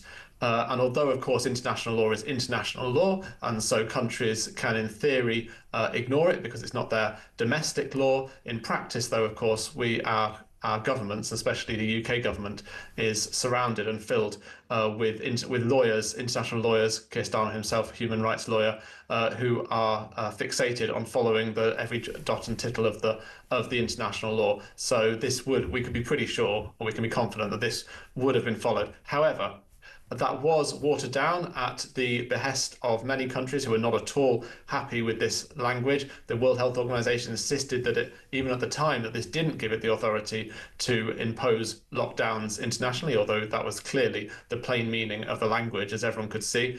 The new Trump administration, of course, pulled out of the World Health Organization, partly over concerns about precisely this treaty and the World Health Organization's attitude to pandemics and lockdowns. So it was watered down, and so now what we have, instead of this binding instructions from the Director General, we now have recommendations only. However, it's certainly lockdown is written throughout the treaty, not the exact words, but what we do see is that we see that the definition of a pandemic, and this is reflected also in the parallel international health regulations which go hand in hand with this, the definition of a pandemic now includes that a pandemic necessarily includes by definition a whole of society and whole of government approach to responding to the virus. Now that, of course, whole of society, whole of government, that is exactly what we saw in the pandemic. That's no accident, and that is code for lockdowns and everything that we saw during COVID, and that's now written into the definition of a pandemic which the Director General of the World Health Organization has the sole discretion to call, and more than that, to call not just whether there's a disease that's actually causing illness and hospitalizations and death, but just when he thinks that there is a risk of one in his sole discretion and opinion. So we now have really, and that's all written into this treaty, into the international health regulations that go with it. So we've really seen a ramping up of the powers of the World Health Organization, the Director General, to call a pandemic, and for that pandemic to have these lockdowns and so-called whole of society measures written into the response. There's a wider question here as well about these kind of global international bodies, Will. The United Nations is one of them. And such a lazy reference point, isn't it, when somebody in an argument will go, oh yeah, but the United Nations said, as if it's the kind of Oracle of Delphi, as if this is, an unarguable point to go to in any argument. You just cite the United Nations and somehow you are automatically correct. And people do the same with the WHO, and I'm sure when somebody first came up with the World Health Organization back in, I think it was 66 or whatever it was, when it began, they were referencing things like the Spanish flu when 30 million people died, and doesn't it make sense to have an international response? And on paper you could say, well, there is clearly international cooperation. That works. But what seems to happen with these big global institutions, and I'm just talking about the two famous ones here, but particularly the WHO, is that this curious, pervasive and utterly destructive notion called groupthink gets a real life of its own. It becomes a very lazy reference point for politicians. Well, the WHO said so, as if this is some sort of greater spiritual and intellectual authority over our own jurisdiction or over our own medical minds or political decisions. It's a go-to place. People do it all over the place. We do it with individuals where we cite them. Paula Vennell's running the post office. Forgive me for going on a bit here, Will, but there is some relevance. Was cited for her whole career as this person of utter... Nobody actually stopped to say, is she any good? And, of course, the answer was no. She was pretty rubbish, hence the reason why we ended up in this mess. And similarly, here's the analogy with the WHO and the like. I'm sure there's some great people there, but the idea that we just defer to them and indeed hand over to them is it's anti-intellectual, it's bonkers, and it's dangerous. Yeah, absolutely, and it's completely naive as well. We have to remember the World Health Organization is not some neutral body that sits above our governments, filled with neutral, impartial experts. It's beholden to the interests of its member states, such as China, massive state, but also increasingly to public-private partnerships, particularly with billionaires with their own particular interests in what they wanted to do, who give a lot of funding for those things. And what we have to remember is that the World Health Organization wasn't originally set up specifically to address pandemics. That's become the obsession in the last 10 or 20 years. And it was set up to do the basics, sanitation, basic medicines, the things that really save lives across the developing world. And the real danger, as Dr. David Bell, who is a former World Health Organization scientist and medic himself, has pointed out constantly, the real danger is that those key interventions that really make the difference in poorer countries are being swept aside by the obsessions of richer countries and billionaires and China to address these so-called pandemics, which have not caused significant mortality in the scheme of things compared to high mortality diseases such as TB and malaria, etc. Since the Spanish flu, really. And so we have these, and so now we have this obsession with pandemics. The World Health Organization even referring to times not when we're not in a pandemic as interpandemic periods, as though pandemics are the norm and what we're living in is not normal times. So when there's no pandemic, that's abnormal, and we should treat it as such. And then when the pandemics come around, that's what we should expect and how we should expect to live. There's a sort of a God complex, isn't there, that goes with these jobs. And, you know, like any big institution, I'm sorry to rattle on about this, but they do, you know, they have ambitions, and their ambitions is to grow. They always want to grow. Well, you'd think in an ideal world, the WHO's ambition would be to get smaller because everything gets better. But they're, you know, if they can stick another floor on that building in Geneva, they will do. I bet there's planning permission gone in already with the Genevan authorities for that, you know, because that's how they work. That's how these institutions operate. Yeah, that's the internal logic of any international or any national bureaucracy is always just to increase its own power and influence and the pay and sphere of influence of its employees. That's just human nature, and we see that with these bodies that float above democratic accountability and above governments. It's that on steroids, and we certainly see that with the World Health Organization. Absolutely, the United States is exactly right to have pulled out of it, I would say. And Robert F. Kennedy Jr. was calling on other countries to join the US and other countries who he says are like-minded with them to do something different and to look for a better way and a way that isn't obsessed with pandemics and with lockdowns. Yeah. Well, with 7,000 staff and £7 billion a year to spend, you've got to do something with your time, I suppose, over there at the WHO. And this is their latest initiative. Listen, Will, thank you as ever. Will Jones, editor of the Daily Sceptic. I get it. Already a few people getting in touch going, yeah, but, you know, why would you not have an international response to an international issue?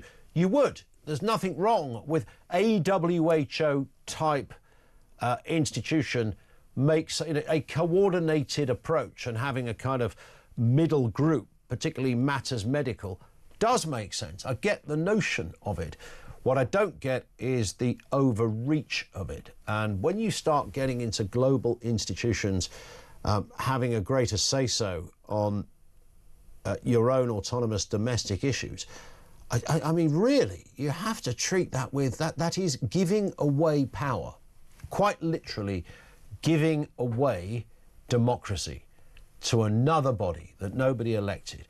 I want to listen to other bodies, and when there's a pandemic going on, I'm all ears, because there's another body out there that might have the answer to something. They might be brilliant. They also might not be brilliant. They might do what the WHO did, which was go to China and probably thinking, well, we can't get Bill Gates to keep funding us. We need somebody else. Maybe the Chinese can cough up a few more quid. Maybe it was that. But to go over there and go, yeah, that's the template. They locked everything down. I mean, half the people in China are locked down anyway, even on a good day, for God's sake. So the idea that you came away. And then, of course, governments around the world, oh, my God, the WHO have said this is the best thing to do, so we better do it. These people are nut jobs. But they run with it because they go, and Starmer and the like are the worst because they really get this global institution thing. I'm not against any, of course, on planet Earth at this stage in our evolution, at this point in the 21st century, there's going to be some global stuff with a small g.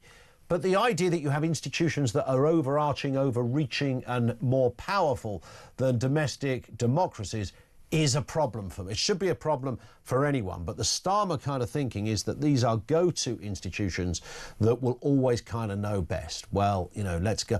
What do? We can't come up with an answer. I know, we'll contact the WHO, as if they've got some greater power or insight than anyone else. I mean, this is nutty.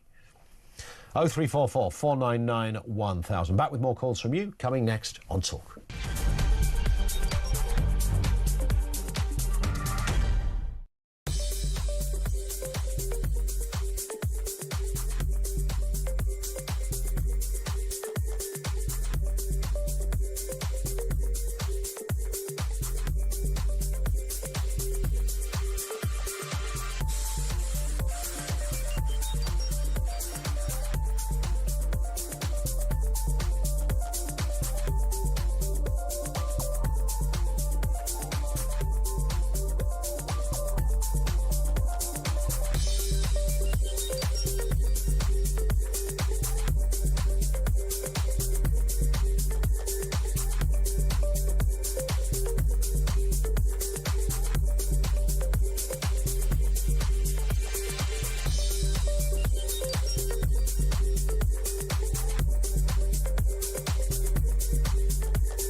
First of all, it's not 1,000 farmers, it's over 4,000 farmers. There's over 4,000 crosses there, not 1,000. And it comes from a population that is pretty sparse. It's not as though it comes from a population of millions. So in that respect, it could be considered as genocide. And doing this has highlighted the reality of the situation here in South Africa.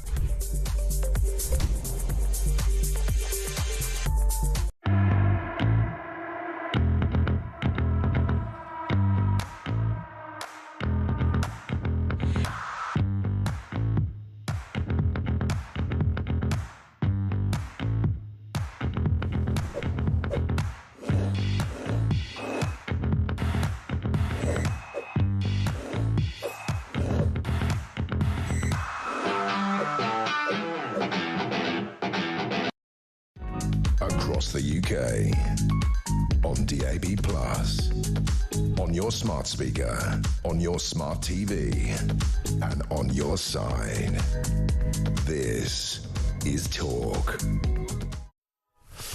It is Talk. 0344 499 1000 is where you will find us. Let's go back to it. This will be Tom in Rugby. How are you doing, Tom? Hi, Ian. I'm fine. Nice to talk to you. Great show as usual. Thank you very much. What are you thinking? It's just chemical castration business. I'm a retired doctor. I'm not an expert in that particular field, but I know how to look at research. There is no reliable research that it works. I looked at the best. There's loads of papers. The best one I looked at selected 24 papers out of hundreds, which was 256 cases. That is 10 to 12 patients per case, which is not really scientific. And they were all observational studies, which is the lowest form of research. There's no proper clinical control trials. That's There's interesting. no evidence that this works. And secondly, there's huge ethical issues around it. I mean, you're using medicine to punish people. And of course, these treatments have side effects. They can cause heart disease, they can cause obesity, they can cause depression, suicidal ideation, and of course, suicide itself, the obvious one being Alan Turing. Yeah. You know, he was good example. Convicted of gross indecency in 1944 because he was gay. He was put on chemical castration and killed himself 2 years later. Yeah. I think it's deeply unethical. And of course, yes, it's a very good point. And from an ethical perspective, even if we really don't like the offence that someone has committed, should medicine be used as a punishment? And therefore, should that punishment go beyond what was initially directed by the court, which would be chemical castration? But if it starts to go into other areas, then as much as you might not like, somebody who was a flasher in the park or something, you've actually punished them on more than once, right? Absolutely. And of course, which is a genuine ethical question. Yeah, and of course, the treatments, to work, they've got to be continued lifelong, because when you stop them, the effects wear off. And no one's done any long-term studies on the effects of these treatments. Right. We're not like these people, not horrible people, but actually you can't use medicine to punish them. And you can't just medicalise, which is actually just human wickedness. When we hear stories, California, I think, is one example where this has been trialled. I think it's implemented, perhaps even in law. I'm not absolutely sure on that.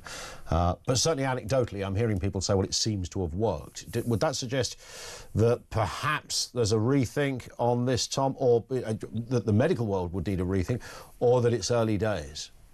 It's very early days. The phrase, it seems to work, based on observational studies, is very, very questionable. You need randomized controlled trials, and none of those have been done.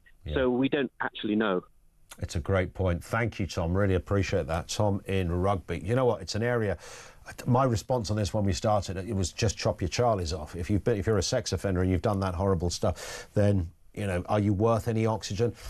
What he just raised there is it's a great example of living in a civilised world when we don't always like what we hear. But he raised an ethical question, and I love that. I wish it was an area that I wish my brain was bigger and able to kind of engage, outside all of the usual headlines that we deal with. It is a good point. Are you allowed, as a democracy, Can we punish people more than once? It's a bit like the argument that you go to prison as a punishment. You're not meant to be punished while you're in prison. So your loss of freedom is the punishment. It's not meant to be that you're punished and then you go to jail and the jail's got rats in your cell and you have to pee in a toilet and eat a rubber biscuit as a meal once a day. That's not how it works. That would be the ethical conundrum there. Or not much of a conundrum on that one, but you take the point. So we don't base it on crimes we don't like. We have to base it on the ethics. Or you could just go, that's all Ponzi mumbo-jumbo. Just chop their Charlies off and go back to where we started. Matt's in Cheshire. Sort this one out, Matt. Immigration. Oh, sorry, stay there, Matt. Don't disappear. I'm going to come right to you in a second. I've just remembered it's day 15, I think. 14. Oh, I'm getting carried away here. Day 14 of The Voice of Doom. Remember, the mystery voice with a political angle you are looking for. These are the clues we've given so far. A male former Labour cabinet minister. And he has been a guest on this show as recently as, I'd say, 3 weeks ago. Whose voice is this? This is so interesting. He's not the most high profile of the Brown era, but he was certainly there. Here it is again. This is so interesting. If you think you know, 87222. That's 87222. If we get a correct answer, we'll reveal all after the headlines. If not, it rolls over, yawn, to another day. One more time. This is so interesting.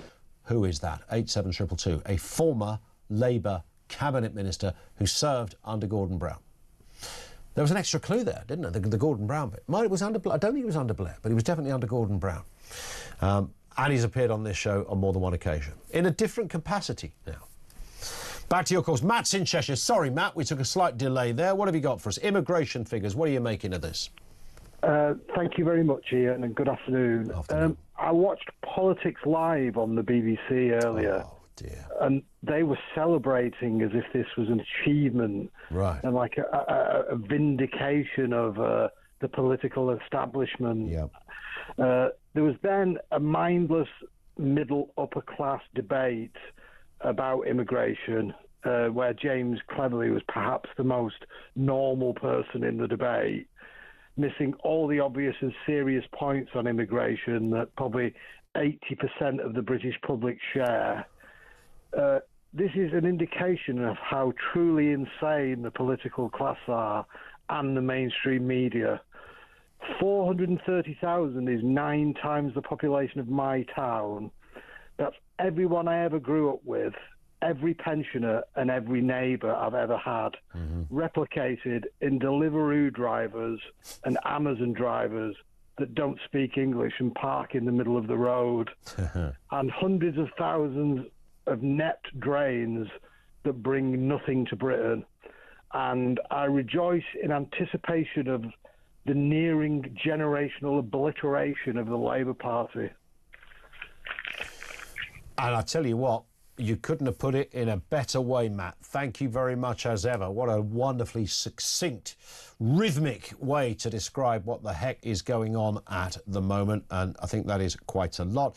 Goon says, I've just lost his tweet on that very point. Goon said, so he mentioned Susan Michie, who was, there it is, communist Susan Michie left SAGE. That was the government advisory group, of course, on COVID. And it wasn't all full of... I think Susan Michie is a behavioural psychologist. And what I find most fascinating about that, because, of course, you know, during COVID, there is room around the table for more than just medical doctors and the like. You've got to obviously have the epidemiologists and the, you know, microbiologists, all of those kind of... Get that. There is room, I suppose, for a behavioural psychologist, but you might think the behavioural psychologist would be the most up in arms about what was happening to the behaviour of the public, like locking us down and closing down health establishments during a health pandemic, right? Oh, you can't make the hospital. We're closing the hospitals. Well, people are getting ill. Yeah, we'll open it for those people, but not for anyone else. Cancer? Not really. No, don't do that. Tuberculosis? No. Messing around with tuberculosis when you've got a soft cold on your hands, who's going to do that kind of stuff? There's loads of other stuff you get. Meningitis. Well, you know, we might see you in A&E, but probably not. I mean, really? Anyway, Susan Michie joined WHO. I think she joined WHO as the head of behavioural psychology or something like that. Thank you, Goon, for reminding me of that. Lots of comments still to come as well. 0344 499 1000. We've got the voice of doom. Are we going to finally get a correct answer on day 14? This is the voice you need to identify. This is so interesting. That is a former Blairite cabinet secretary. But who is it? And he's been a guest on this show. If you think you know, don't phone, but you can message on 87222. We'll go back to more of your calls in a couple of moments' time, right on the other side of the news at 3.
Across the UK, on DAB+, on your smart speaker, on your smart TV, and on your side. This is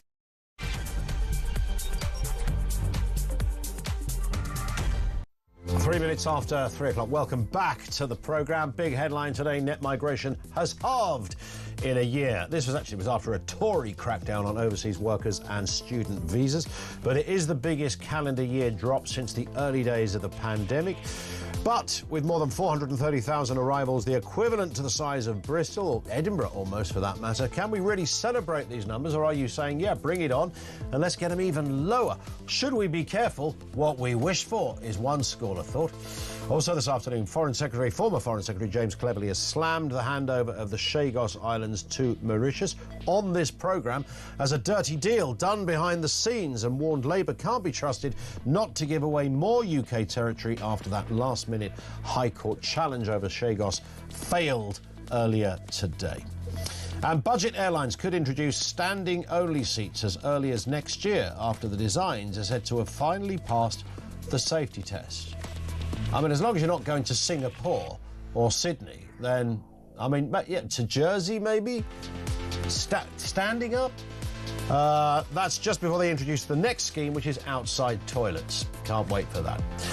Everything you need to know, all the breaking news right here on Talk 0344 499 1000. Just before we get to that story of what is going on in our prisons and punishment systems, the voice of doom, have we got a winner? Remember, for the last 14 shows, or the last 13, 14 including today, we've been attempting to identify the mystery voice. This is the voice. This is so interesting. I think I did give quite a lot of clues here. It's a former Labour cabinet minister who served under Gordon Brown and has appeared on this programme.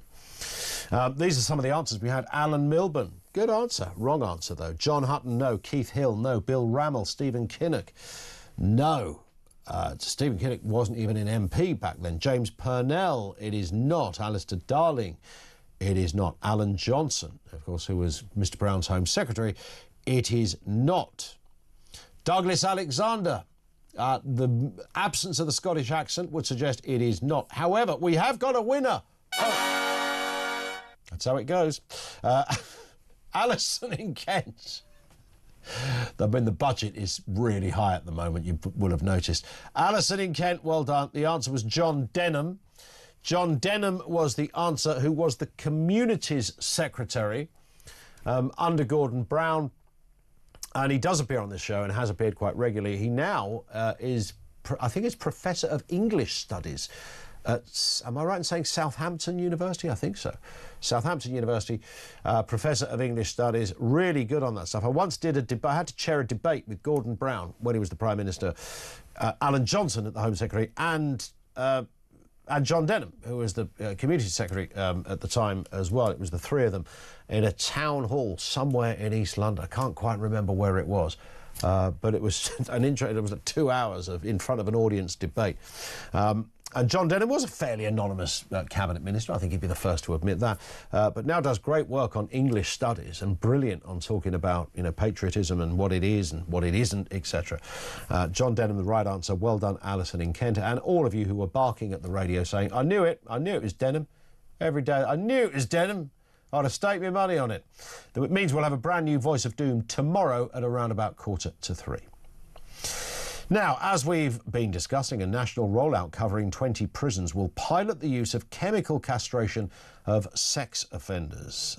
This as ministers look at ways to tackle the prison overcrowding crisis. Other plans include some criminals only serving a third of their prison sentence, and it's estimated the changes will reduce the prison population by 10,300 below what it would have been by 2028. There's also other stories to tuck into here. David Shipley is a prison justice commentator, top of his field in this area. Good afternoon to you, David. Nice to have you with us. Yeah.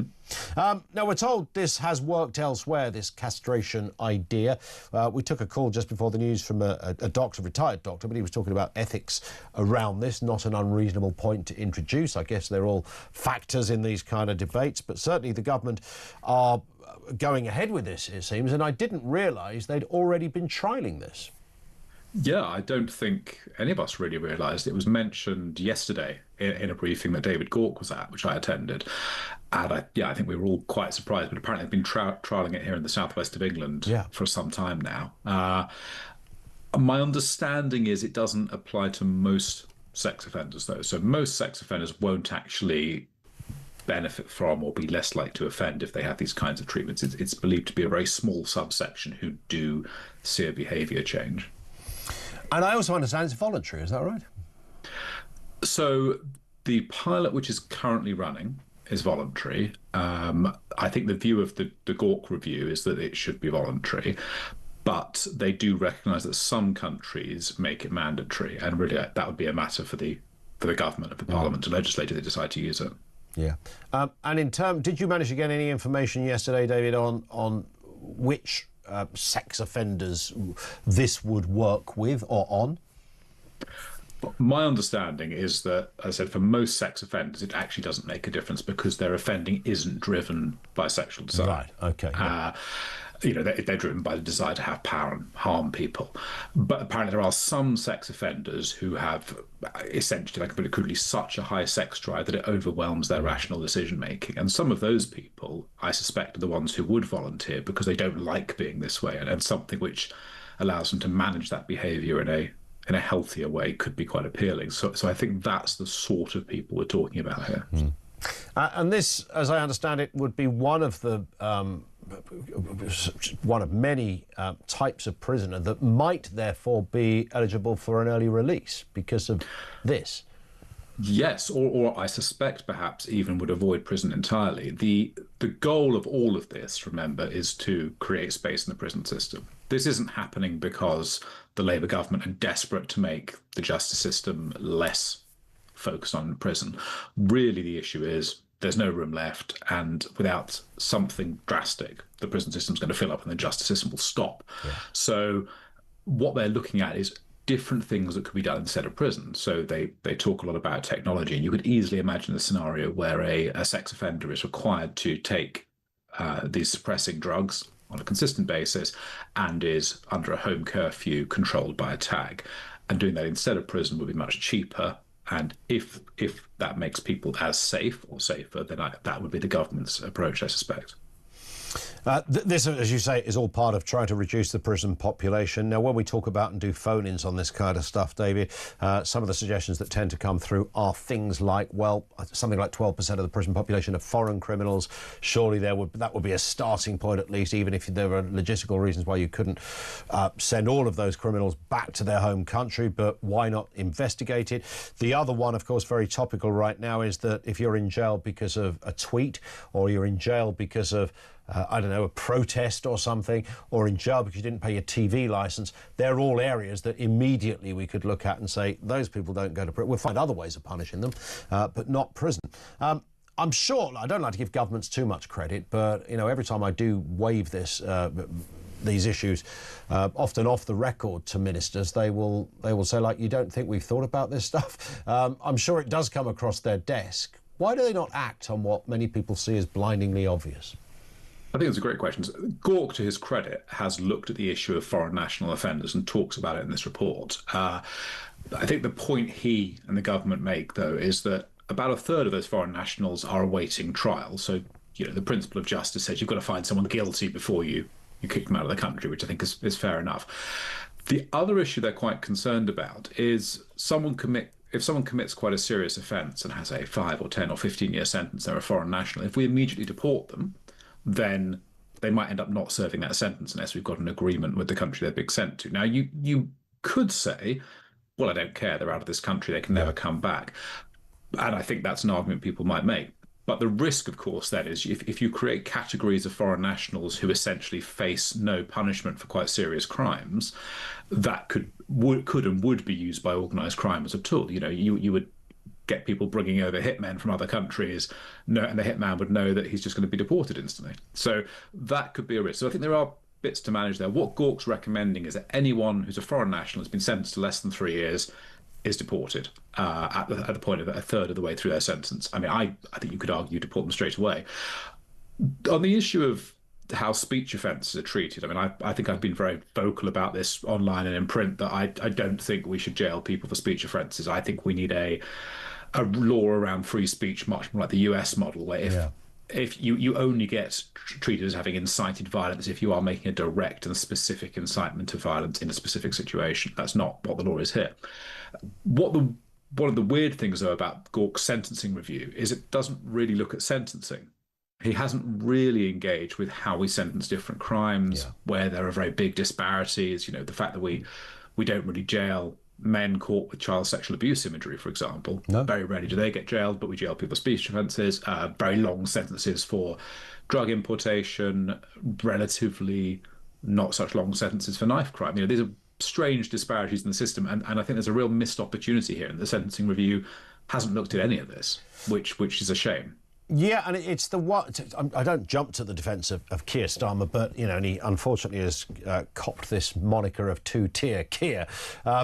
But in fairness to Mr Starmer, you know, I've been doing this job for 20-odd years, and, you know, there's always been disparities. There's always been those examples. You know, why did a fella in Northumberland get jailed for 6 months and somebody in Southampton got jailed for 6 years for the same offence? And, you know, we could play that game all day long, couldn't we? But I suppose it's perhaps more prominent and slightly in focus right now because of high-profile cases, and social media tends to highlight that a lot. And with the Lucy Connolly case, 31 months in jail, and we know that, you know, some newspapers have done some great work in highlighting people who didn't get as long as that for really serious violent and sexual offences. So even if it's different judges or different circumstances, and yes, it's always been like this, it doesn't stop that being almost irrational, intellectually irrational.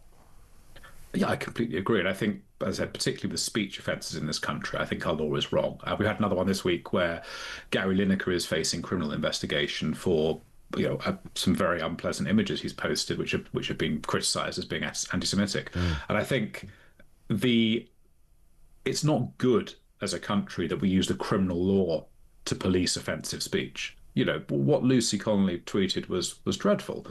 Lots of people say and tweet lots of dreadful, upsetting, offensive things all day long, but we shouldn't be sending them to prison for it, particularly when we have no room. It's interesting. We don't send people to prison for libel, do we? I mean, libel can be absolutely devastating to somebody's life. They could be libelled to the point that they lose absolutely everything until a court decides they were libelled. They're still, they could still be out of pocket, but nobody goes to jail for that because that's seen as very much a civil matter, generally speaking, and prison isn't the right way to deal with it.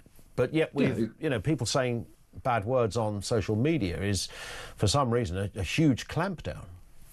This is it. And I think the whole concept that offensive speech should be criminalised is terrible. And we've had this in our law for just over 20 years. And I think it's a 2003 Act that really cemented that. And it needs to be repealed. It's so destructive to justice and I think to the good functioning of a civil society. How does that work in, we were talking about the Connolly case over the last few days. Many people, including myself, made the point that if you were to stand in the high street with a megaphone in your hand and call for all brown people to be, murdered in a hotel, I don't know how we would ascertain what is the worst offence, whether it would be that or what Lucy Connolly wrote. Would that still be free speech?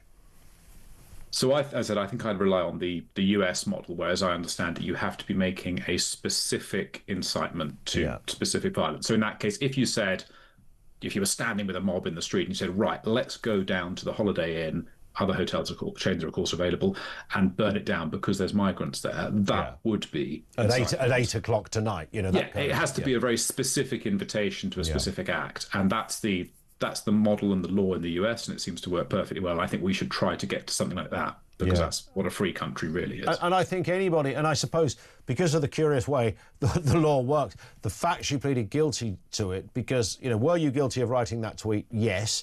Are you aware that writing that tweet incited racial hatred, as the law stands? Yes. So therefore, you're going to jail. I think we can all mostly conclude that if she'd said not guilty, went to a Crown Court jury, she'd have probably walked free. However, based on what we have at the moment, she goes to jail. And, the telling line in there, for all I care, is the line she said at the end of the tweet. And again, no one's defending the nefarious nature of what she said, but it was quite clear to anyone this was a general kind of, ugly as it was a general angry response to something. Yeah, and I attended Lucy's appeal last week, and she gave evidence. And she was very clear, I thought, that this was something she tweeted in a fit of anger and pain just a few hours after the Southport attack. And I think it's important to remember no actual rioting had begun that day at all. The first disorder began the following day. The attacks on migrant hotels didn't begin until the weekend. So the attack at Southport was on the Monday. And Lucy deleted her tweet unprompted within a few hours of posting it. So I think to have jailed her for 31 months for that, however appalling the sentiments in that tweet, which we all agree they were, and I think which Lucy herself acknowledged, 100%. Putting her in jail for that is so excessive, I think. It is, 31 months by any stretch is extraordinary. And, I actually said the same, and I'm only repeating myself what I've been saying for the last few days. A couple of Just Stop Oil protesters are serving 5 years in jail. And, what they did I didn't think was particularly clever and rather annoying and stupid and moronic and all the rest of it. But I happen to think 5 years is quite a long time in jail. But, we will continue to have those debates about what does and doesn't deserve jail time. Just a final point, connected to Southport, of course. Southport survivor has called for a ban on pointed kitchen knives, revealed she's still too traumatised to use one herself following the horrific attack last year. This is Leanne Lucas. She was there when this happened, trying to protect children no one can even begin to imagine how, you know, her days pan out each morning. It must be horrendous, really difficult to live with, and probably will be forever. I can understand what she's asking for here. Is it practical? Is there any appetite within government that you can see, David, that would look at this, specifically pointed kitchen knives? Well, I think it's first of all it's important to say that Leanne is a hero. Leanne was there on that day when the attack happened in Southport as a yoga instructor, and she put her body between Ruda Cabana and his blade and the children, and she saved children. So she is a hero, and she's spoken about this intense trauma she feels. She's not been able to use a knife in her kitchen since, and I'm not surprised. I mean, she's experienced an awful thing, and she needs love and support and as much as we as society can give her. But she's completely wrong about this. You know, kitchen knives, first of all, are sharp for a reason. If you want to descale a fish or debone a chicken or score or pierce, you know, you do actually need a pointing knife. They are there for a reason. And taking the view that knife crime, horrible murders happen because knives are available is just ridiculous. You know, we've seen in the last few weeks knife-based attacks in prisons where the prisoners don't have knives. A place like Franklin, they've managed to fashion them from objects. Ruda Cabana killed because he was known to be a very disturbed young man. He was known to prevent, he was known to the police, and the state failed to act. And I think what we see here is what's called anarcho-tyranny, this system which oppresses people and makes life harder for people who are rule-abiding. You know, people who just want to buy a normal kitchen knife for preparing their dinner, while actually not doing what it should be doing to protect people from the genuinely dangerous and the genuinely criminal. It's entirely wrong. David, that's some insightful stuff. Great to have you on with us. Thank you, David Shipley, prison justice commentator. I thought he was amazing on his comments about Lucy Connolly as well, and the analogy of, you know, the American kind of freedom of speech thing. The more you think about the Connolly case, I know, you know, people have, not everybody is supporting Lucy Connolly for the same reasons. I know that, you know that, but I come at this from a basic judicial position, and that is that, you know, she was clearly stupid. That's not a criminal offence. It was clearly a reactionary tweet, which how many times have you written something on social media and gone, oh, I know, I'll send it, and then you regret it and then delete it. Sometimes you don't even send it. We've all done that as well. But 31 months in jail is no place for that. Great to have David on with us. More from you in a couple of moments. 0344 499 1000.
The numbers are still rising at an enormous rate at a time when this country has catastrophically failed to build infrastructure to cope with it, and is seeing its culture really being collapsed before our very eyes. And so, look, whether it's 400 or 500,000 net this year as opposed to the double that was last year, if you look in the early 1980s when this country actually did have one of the most successful immigration policies, I'd argue, in Europe, if not the world, net migration was around 40 to 70,000 per year.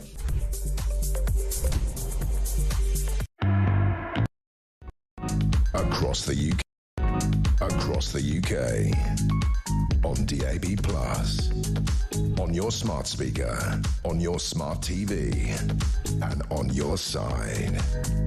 This one comes in from Martin, or Mo, in Leicester, who says, given that there is a significant population of Chagosians living in the UK, can't they appeal to the ECHR? I mean, that's a really good point, because it was two Chagosians that took the case to stop it. One might assume there would be an ECHR avenue. And Trevor says, Reform have said they will reclaim the Chagos Islands if they get into power. I hope they do, but legally, don't know if they can do this, says Trevor. I think that is one of the issues. We know that Keir Starmer has signed a deal with Mauritius to hand over the sovereignty of the Chagos Islands that will cost £101 million per year. After its last-minute legal challenge to block the move failed in the High Court, it was then reversed and the green light was given. Let's hear what the Prime Minister had to say just a few minutes ago.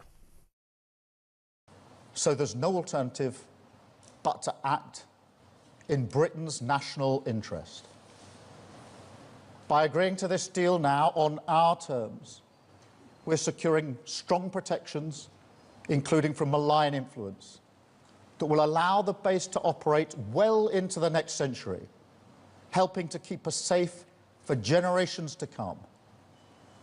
Now, other approaches to secure the base have been tried over the years, and they have failed. Boris Johnson failed in his efforts to endlessly delay.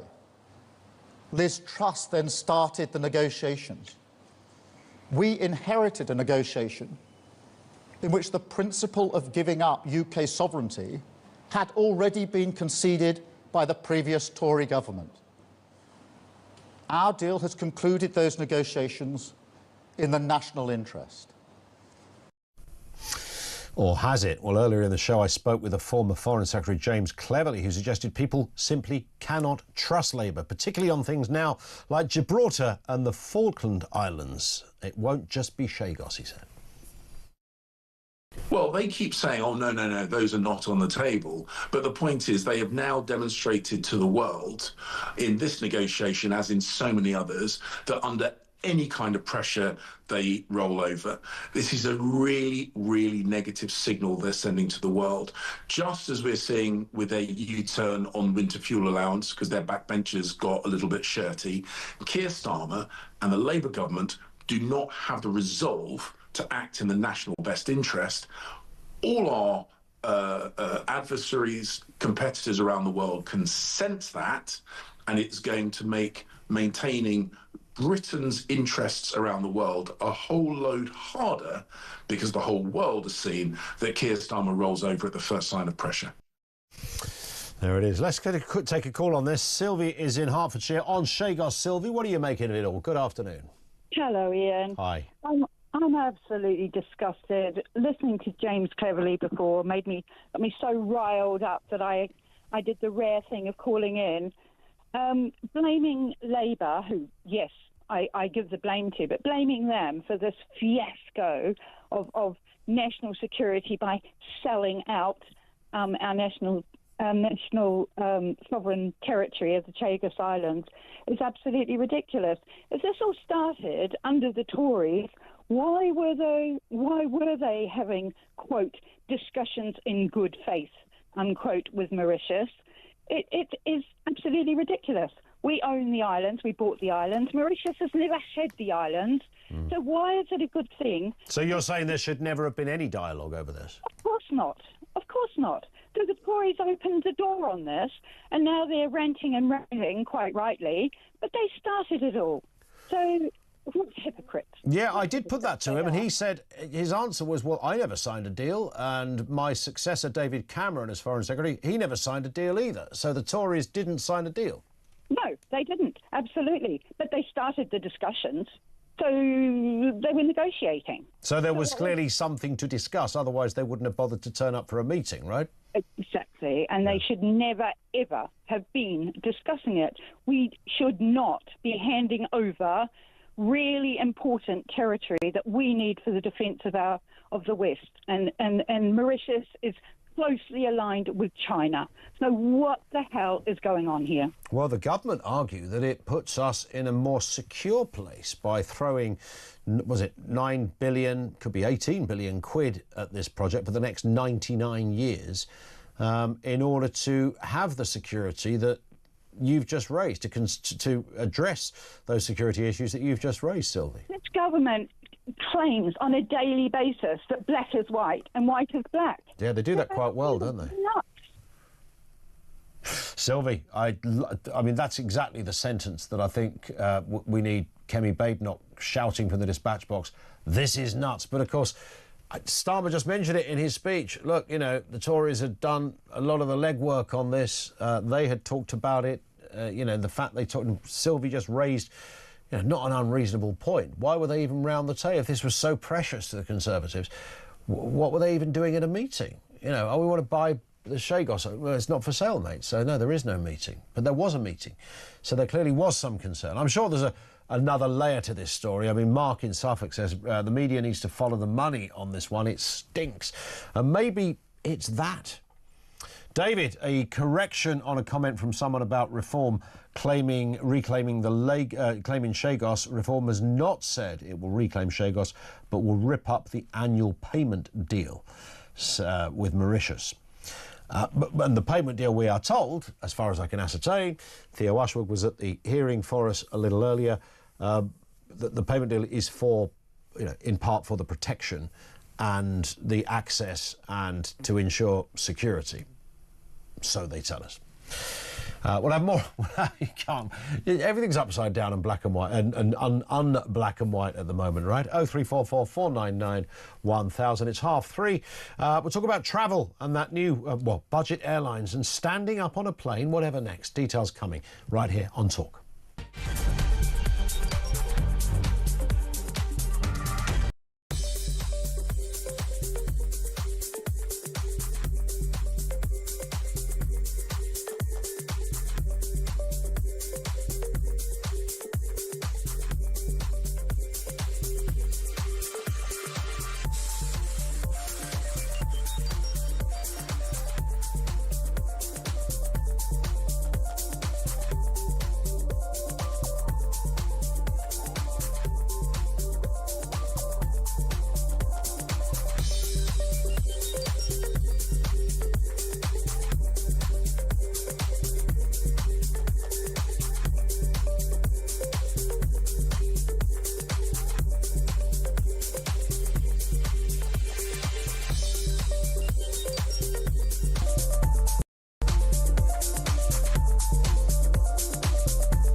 Across the UK, on DAB+, on your smart speaker, on your smart TV, and on your side. This is Talk. This is Talk, just gone 3:30. Let's talk budget airlines. I love a chat about budget airlines, and we'll put some meat on the bones in just a moment, but they could be rolling out standing-only seats. I'm not making this up. This is as of next year, after designs for these stand-only seats apparently have passed the safety test. The roller coaster-style padded seat lets passengers lean without fully sitting. This boosts capacity by up to 20% and would likely be used on flights of only up to about 2 hours. I mean, you wouldn't want to go to Singapore like that, would you? Ryanair boss Michael O'Leary, who's backed the idea since 2012, has claimed tickets could cost as little as £1. Lisa Minogue, travel editor at The Sun, is with us. I remember this back in 2012, Lisa, as well, when because everyone thought, what's he going to have next? Outside toilets and a thatched roof. You know, goodness me, this seems extraordinary. But Mr. O'Leary's backing has come to reality, it seems. Yeah, I mean, it does seem incredible. I cannot see how you can ever going to be able to tempt people onto one of these kind of seats. The fact that this is 15 years and they've only just managed to get a seat that is going to be approved, I think tells you everything you need to know. I don't know anyone who's going to do it. And also for me, the way that low-cost airlines make their money is the ancillaries, all the stuff that they make us buy after we've bought that really cheap ticket. So it's reserving your seats, it's your luggage, everything else. That's where they make their money. So really, I can't see how this is going to make any more money for low-cost airlines, because it's those seats that actually are going to be the things that are more worthwhile for them to be investing in. Yeah, 100%. Yeah, we went to Bulgaria about a month ago, and it was exactly that. We got these ridiculously cheap. Was it Ryanair? No, it wasn't Ryanair. I can't remember. No, anyway, whoever. It was about 120 quid for four of us. I mean, it was extraordinary.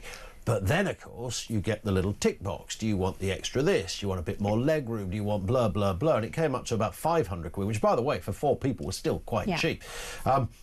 And the day, and we've talked about budget airlines all day, when when they first came around, and we couldn't believe that suddenly you could go all over the place for £20. I mean, they've changed that a little bit, but nonetheless, you're right, they make their money in lots of other ways, and then they try and flog you everything from a lottery ticket to a very expensive can of Coke. Exactly, that's right. I mean, I was in Malta last week and I came back on a Ryanair flight.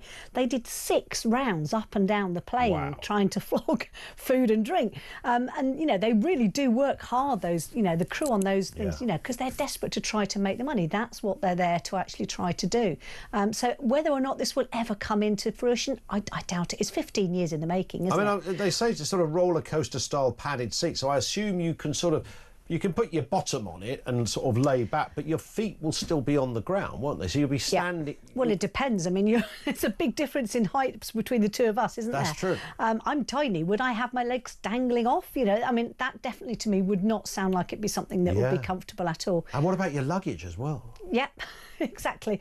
I mean, it's one of those things. It seems like a great idea, but I do think that the chances of it actually coming to fruition, I don't know. Maybe I'll be proved wrong. You must have seen all sorts. It didn't occur to me till I was on that last flight that some people, because we had seats right at the front, which having kids is really helpful for obvious reasons. The little bit of space you get was only 3 of them. I didn't get that. Dad doesn't get that nice bit, but nonetheless. I didn't realise some people stick their luggage in the first thing, even though they're sitting at the back. Yeah, I know. And is that a big thing? Is that it's something that it's the first time I'd clocked it. It's something that people will do if they're trying to get off the plane quickly. Another great tip I've got, actually, it's a little bit of a, you have to be quite good at doing this, is checking in at the very last minute if you haven't reserved a seat. So the later you check in, because the way that low-cost airlines work, they want you to actually basically pay money for the good seats. So they'll always keep those good seats clear because they're hoping that somebody will actually pay to actually sit in it. Yeah, of course. Well, of course, if you leave it till the absolute last minute, so say between 3 and 5 hours before the flight actually takes off, check in then. Probably those are going to be the seats that will be left if no one's decided they're willing to pay for it, and they'll be free if you check in at that point. So it's a good way of doing it, but there's so many different hacks you could do to make sure that you were going to try to squeeze every last penny out of those low-cost airlines. We should do a whole section on this, specifically on this at some point. There are some other travel stories around. Big issue over there in Spain with Airbnb. They've been clamping down, haven't they, on Airbnbs in Spain? There's in competition issues with hotels and goodness knows what else, and this has been going on for a few years as well. But it could mean that a lot of Brits might even have to cancel their holidays. Well, I mean, I think definitely if you've got an Airbnb booked for Spain for any point after July the 1st, check that you have a registration number on your listing. So whatever you've booked through, it might not be Airbnb, it might be Verbo or Booking.com, Expedia. Check that you've actually got on the listing a registration number or a licence number, because this is the issue with the Spanish courts have basically said that they regard some of these as illegal if they have not been registered correctly.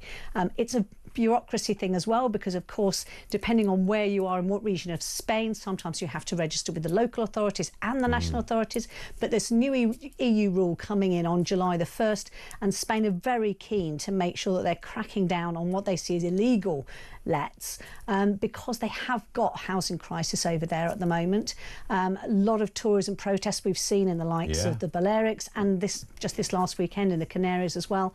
The Spanish locals regard it, that their homes are being taken away by people coming in, buying up what should just be a normal flat or apartment someone can live in, and just selling it as a short-term let. Yeah. Anywhere in particular that's been marked out here, or is this sort of across the board? It's across the board, but Madrid particularly are the ones where this has been sparked by the fact that the courts in Madrid have backed a government bid to basically remove or delist about 5,000 properties, and the Spanish government have then said on top of that they would look to see another 60,000 across Spain, but obviously in all of those really, sort of popular destinations, the Andalusias and the Costas, they're the ones they're looking at the moment.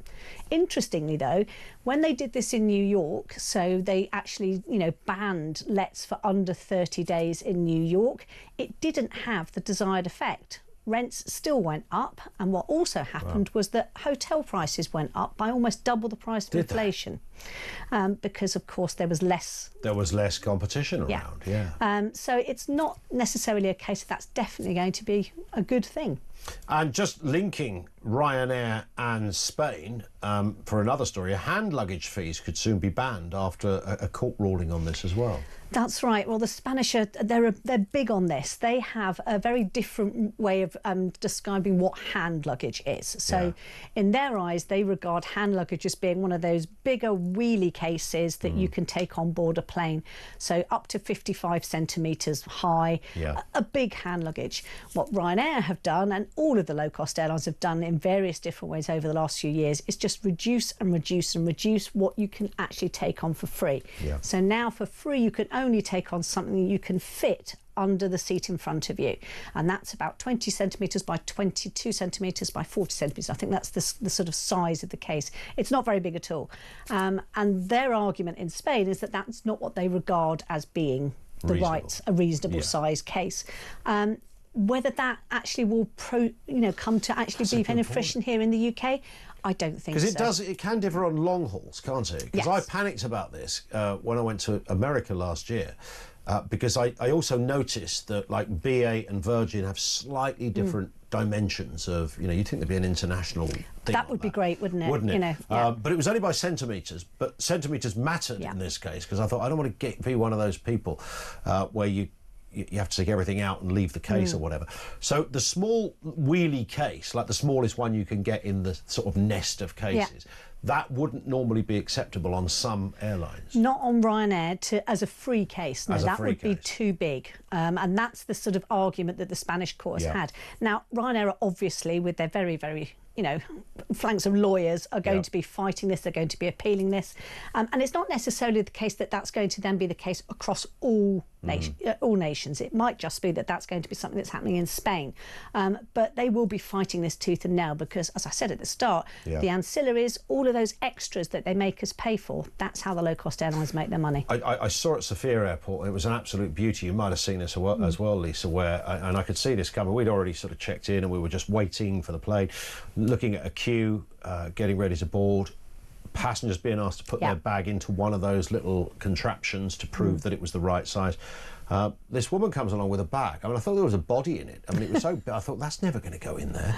And then, of course, what then unravelled over the course of about the next 50 minutes, the fact she even attempted to humiliate herself by trying to put it was obvious it wasn't going to go in there. So they said, no, it doesn't go there, you have to take something out. So she took something out and took a jumper out, put the jumper on, and this went on. She put about 3 pairs of trousers on, 7 jumpers, pair of gloves, scarf, hat, you name it, surfboard on the back, whatever it was. I mean, it was ridiculous. I'm surprised they didn't ban her for being too heavy in the end.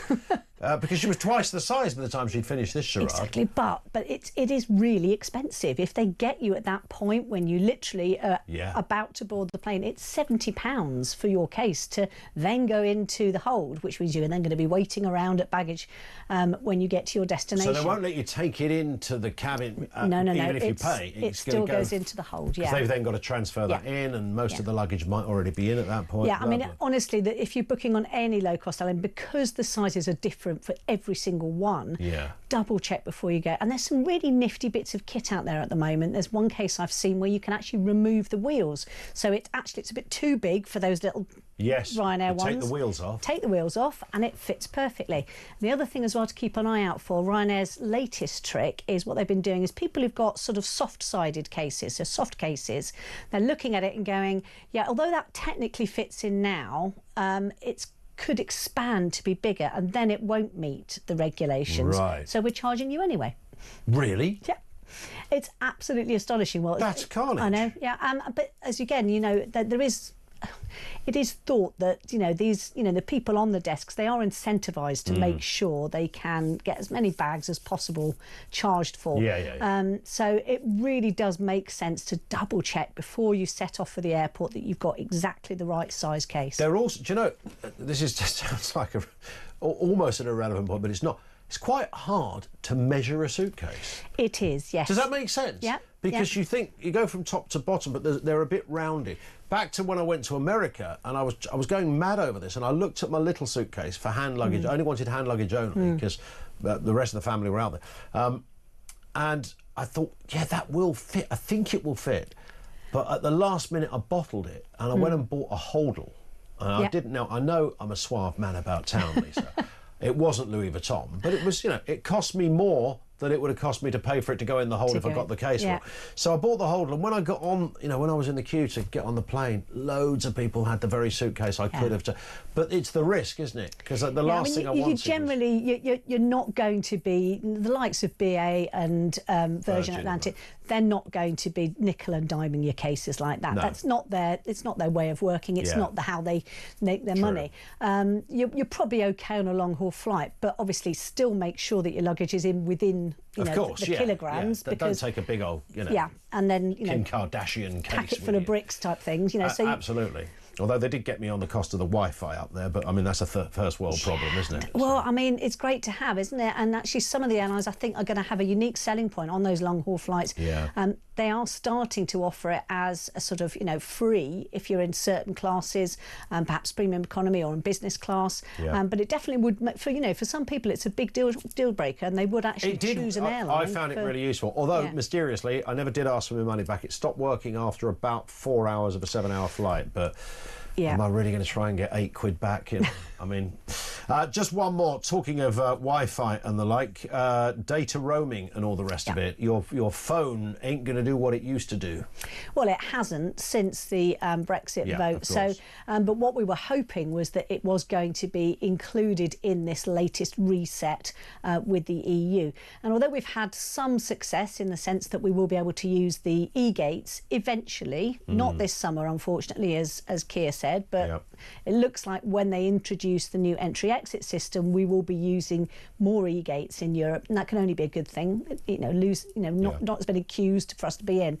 But with the roaming, that was something that they were trying to get through, but basically the EU nations have said, no, it's going to cost us too much, particularly the likes of Spain and Italy, because if they have lots of Brits over there using the data for free, it means that their own actual locals will be paying more. And that was the reason why they said, no, we're not going to do this. Does it work out like that, though? Because, I mean... Well, it basically, there's wholesale prices, and it's just how much data is being used in total. It's like selling oil, isn't it? You know, where it goes. But there's still some great ways to get around that. eSIMs are really good. They can be really good value in eSIM. And those are the ones... My mum's in Japan at the moment. She's just about to get onto a cruise, and she's using an eSIM out there because, obviously, the fees were going to be huge using any kind of data when you're in somewhere like Japan. But an eSIM is a really good value way of doing it. Or, if you're staying on the Costa del Sol, drive around the nearest housing estate and find a Wi-Fi signal where somebody hasn't got a password attached, and then, you know, happy days all round. You can do that. Just be careful what you look at, of course. Lisa, great to see you. Thank you. Lisa Minnow is the travel editor over there at The Sun. Thank you to her. Back to you in a couple of moments. 0344 499 1000. This is Talk.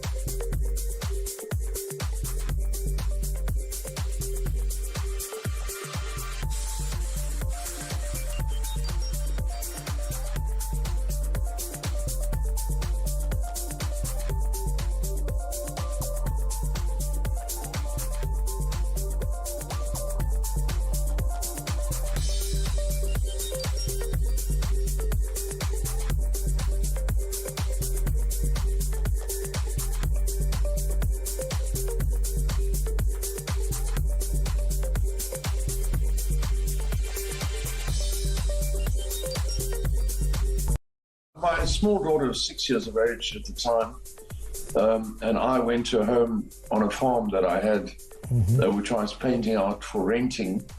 And after the painters left, about 8 of these characters came into the house and promptly started shooting at us. And I was armed. So they fired 52 rounds at me. We picked up 52 shells from their weapons.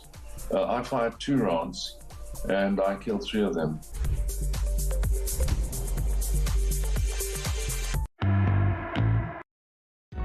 Across the UK, on DAB+, on your smart speaker, on your smart TV, and on your side. This is Talk. John in County Down says UK police forces take an oath to protect and preserve life. Are French police different? Why do they not stop people from excessively and dangerously overloading boats? If a boat can only take 10 or 11 people, that's all they should let on, thus preserving life. The water is only knee-high or waist-high. The British government have paid the French government. It would certainly slow down the numbers and hurt the criminals who are profiteering. Well, the French police aren't there when it's happening, is the point. If they were, they would stop them. Well, they're meant to stop them. But yeah, if they were there, John is right, and saw that, then surely based on, forget immigration, on basic safety, they would say you've got too many people in the boat, you might think. Dave is in London on immigration, Dave, which is where we began all of this today. Dave, good afternoon. Hi, how are you? Yeah, good, thanks. Yeah, what are you thinking? Yeah, I think we should, I wouldn't say celebrate the things coming down, but at least it's one hell of a step in the right direction. But I think we have to acknowledge this is the legacy of Rishi Sunak. This is nothing to do with the Labour government. And I kind of wondered whether the BBC would not actually put that little fact in there, but actually they have on their website. They've attributed it to that. But I don't know if you've probably noticed that universities are all in chaos at the moment. Massive layoffs going on, and it's all because of the collapse in foreign students, and it's all because of this visa change that they can't bring their dependents, I think. So the universities have been living off this drug for years. So they're kind of complicit in it as well. So I've got no sympathy at all for these universities that are now... How did we ever... I mean, Dave, I'm not suggesting you know the answer to this, but how did we ever get to a stage where a student can bring their family over? Well, exactly. I mean, I went to study up north, at Lancaster somewhere, but I didn't take my mum and dad. You didn't take your Auntie Maureen with you, did you? I mean, it would be... No. I mean, it's just I've never heard of anyone going, right, I'm going to study. Even people who've gone abroad, you know, to work. I'm off to France. I've, managed to get into a degree in Marseille or something. I'll just take my nan with me. I mean, it's ludicrous. Well, it's pretty obvious that someone worked out there was a loophole. I was listening, and on the work visa front, I was listening to, I don't normally listen to LBC, but I saw something on YouTube. And there was a guy from Zimbabwe that had come over on a care visa. And he was openly saying his sister had set up a company in the UK to bring over care workers from Zimbabwe. And within 3 months, he started to apply for other jobs and then went off and got himself a job in the banking sector and had no intention of working in the care sector at all. I've heard of this, the flipping, kind of flipping jobs. And I think some agencies who specialise in that, they get the deal through the government to say, oh, we can supply 200 care workers, and 200 care workers become 200 Deliveroo drivers about a fortnight later, because there's, they don't really have any care sector connection. They don't actually. Well, this guy was very open. He said, I don't want to work in the care sector, but it was the only way I could get in. And then he said, there's now 12 people who are from Zimbabwe in my street that have all done the same thing. So wow. People don't... That's on LBC. That was on YouTube on LBC. And you could tell the poor old LBC presenter, who would typically be massively in favour of all this, was scratching his head. Right. The more this guy kept talking. So people just... And then he was kind of like, oh, well, that's good anyway, right? Because we all want to better ourselves. And I was thinking, that's not the point. I thought they were coming here for the care sector, but they're clearly not. Yes, and the care sector, where we might just need people at the moment, maybe not going forward, but at the moment. I mean, that's a con, right? I mean, I would have thought that's a criminal offence, but Apparently not. Listen, Dave, thank you. It's an interesting point to end on, end that call on. Gary says, so Starmer wants to take credit for the trade deal he signed with India, even though negotiations did actually start under the Conservatives. But he wants to blame the Conservatives for having him to sign over the Chagos Islands and Mauritius and paying them a fortune for the privilege. Yeah, it does seem, Gary, that is exactly how governments work these days. Well, nothing to do with us, Gov. I don't know how long you can play that game for. Somebody told me you've got 18 months where you can, to a varying degree, blame the legacy. But that dwindles by the month. Substantially, no, you can't go after that. Mark's in Lincolnshire. What have you got for us, Mark? Afternoon. Afternoon, Ian. Yeah, my whole shtick, if you like, with the immigration thing is, and I've mentioned this in the past, regarding stuff like mass deportations, remigration, that kind of stuff, because I'm something of a protectionist of the indigenous people, basically, and I see in a lot of ways the level of immigration that we've had, because 400,000 is still way too many. I see the level of immigration that we've had as being, a direct threat to the continuation of our people. I think, when you have a country that is, we go back 30 years or so, had a population of around 56, 57 million. And in the last 30 years, we've added about 15 million people to the population. That is, that's very worrying to me. It's very troubling because if, an example I would give, because whenever you talk about stuff like this, Ian, a lot of people will instantly throw out, oh, you're racist, oh, you're bigot, far right, all the rest of it. And it's not that at all, because these very same people, if I was to suggest to them, for example, let's take Saudi Arabia, and I was to say, right, somehow, why, somewhere, I'm able to say to Saudi Arabia, right, you are going to take 1 million white Christians. A, Saudi Arabia wouldn't tolerate that. Yep. And B, these very same people would call me a colonizer, a racist, and all the rest of it. Yet it's absolutely fine and acceptable to do the same thing to us. That's perfectly fine. And if you complain about it, then you're a racist and you're a bigot. And it just strikes me as really crazy. Now, I don't have anything against anybody of any colour. I judge people how they are.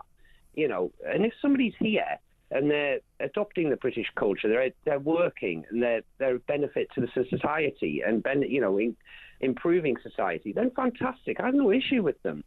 What I have an issue with is the sheer levels of numbers that are coming in, which has gone up and up and up. Sure. Yeah, this has come down a little bit, but still 1 million coming in.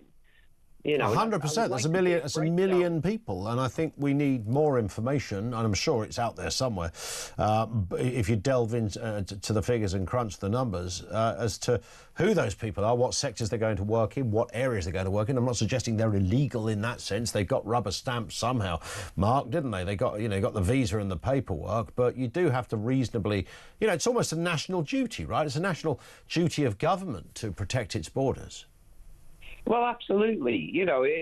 As I say, Ian, this isn't the kind of thing that would be tolerated anywhere else, and I just don't see, other than the basic, the classic left-wing position, that, somehow we are inherently bad, so this is all great, whoever they are, whatever job they're doing, because we shouldn't be having people that are coming here doing low-skilled work.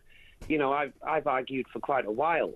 If you've got a problem with doctors and things like this, stop bringing them in from other countries where you're not doing their countries any favours by doing that in the first place. And secondly, you're never going to address the problem that you've got in the country, because all you're doing is sticking a plaster over it over and over again. 100%. By shipping in people from other nations instead of saying, right, well, all these millions of people that we've got on the dole and what have you, instead of getting them to go out and do these jobs or train them to do these jobs, instead of allowing our own people to go... Indeed, we are importing. And that, of course, has always been the conundrum, the cul-de-sac, the dilemma, if you like. Listen, Mark, I've got to shoot because the news is coming on. Thank you, Mark, in Lincolnshire.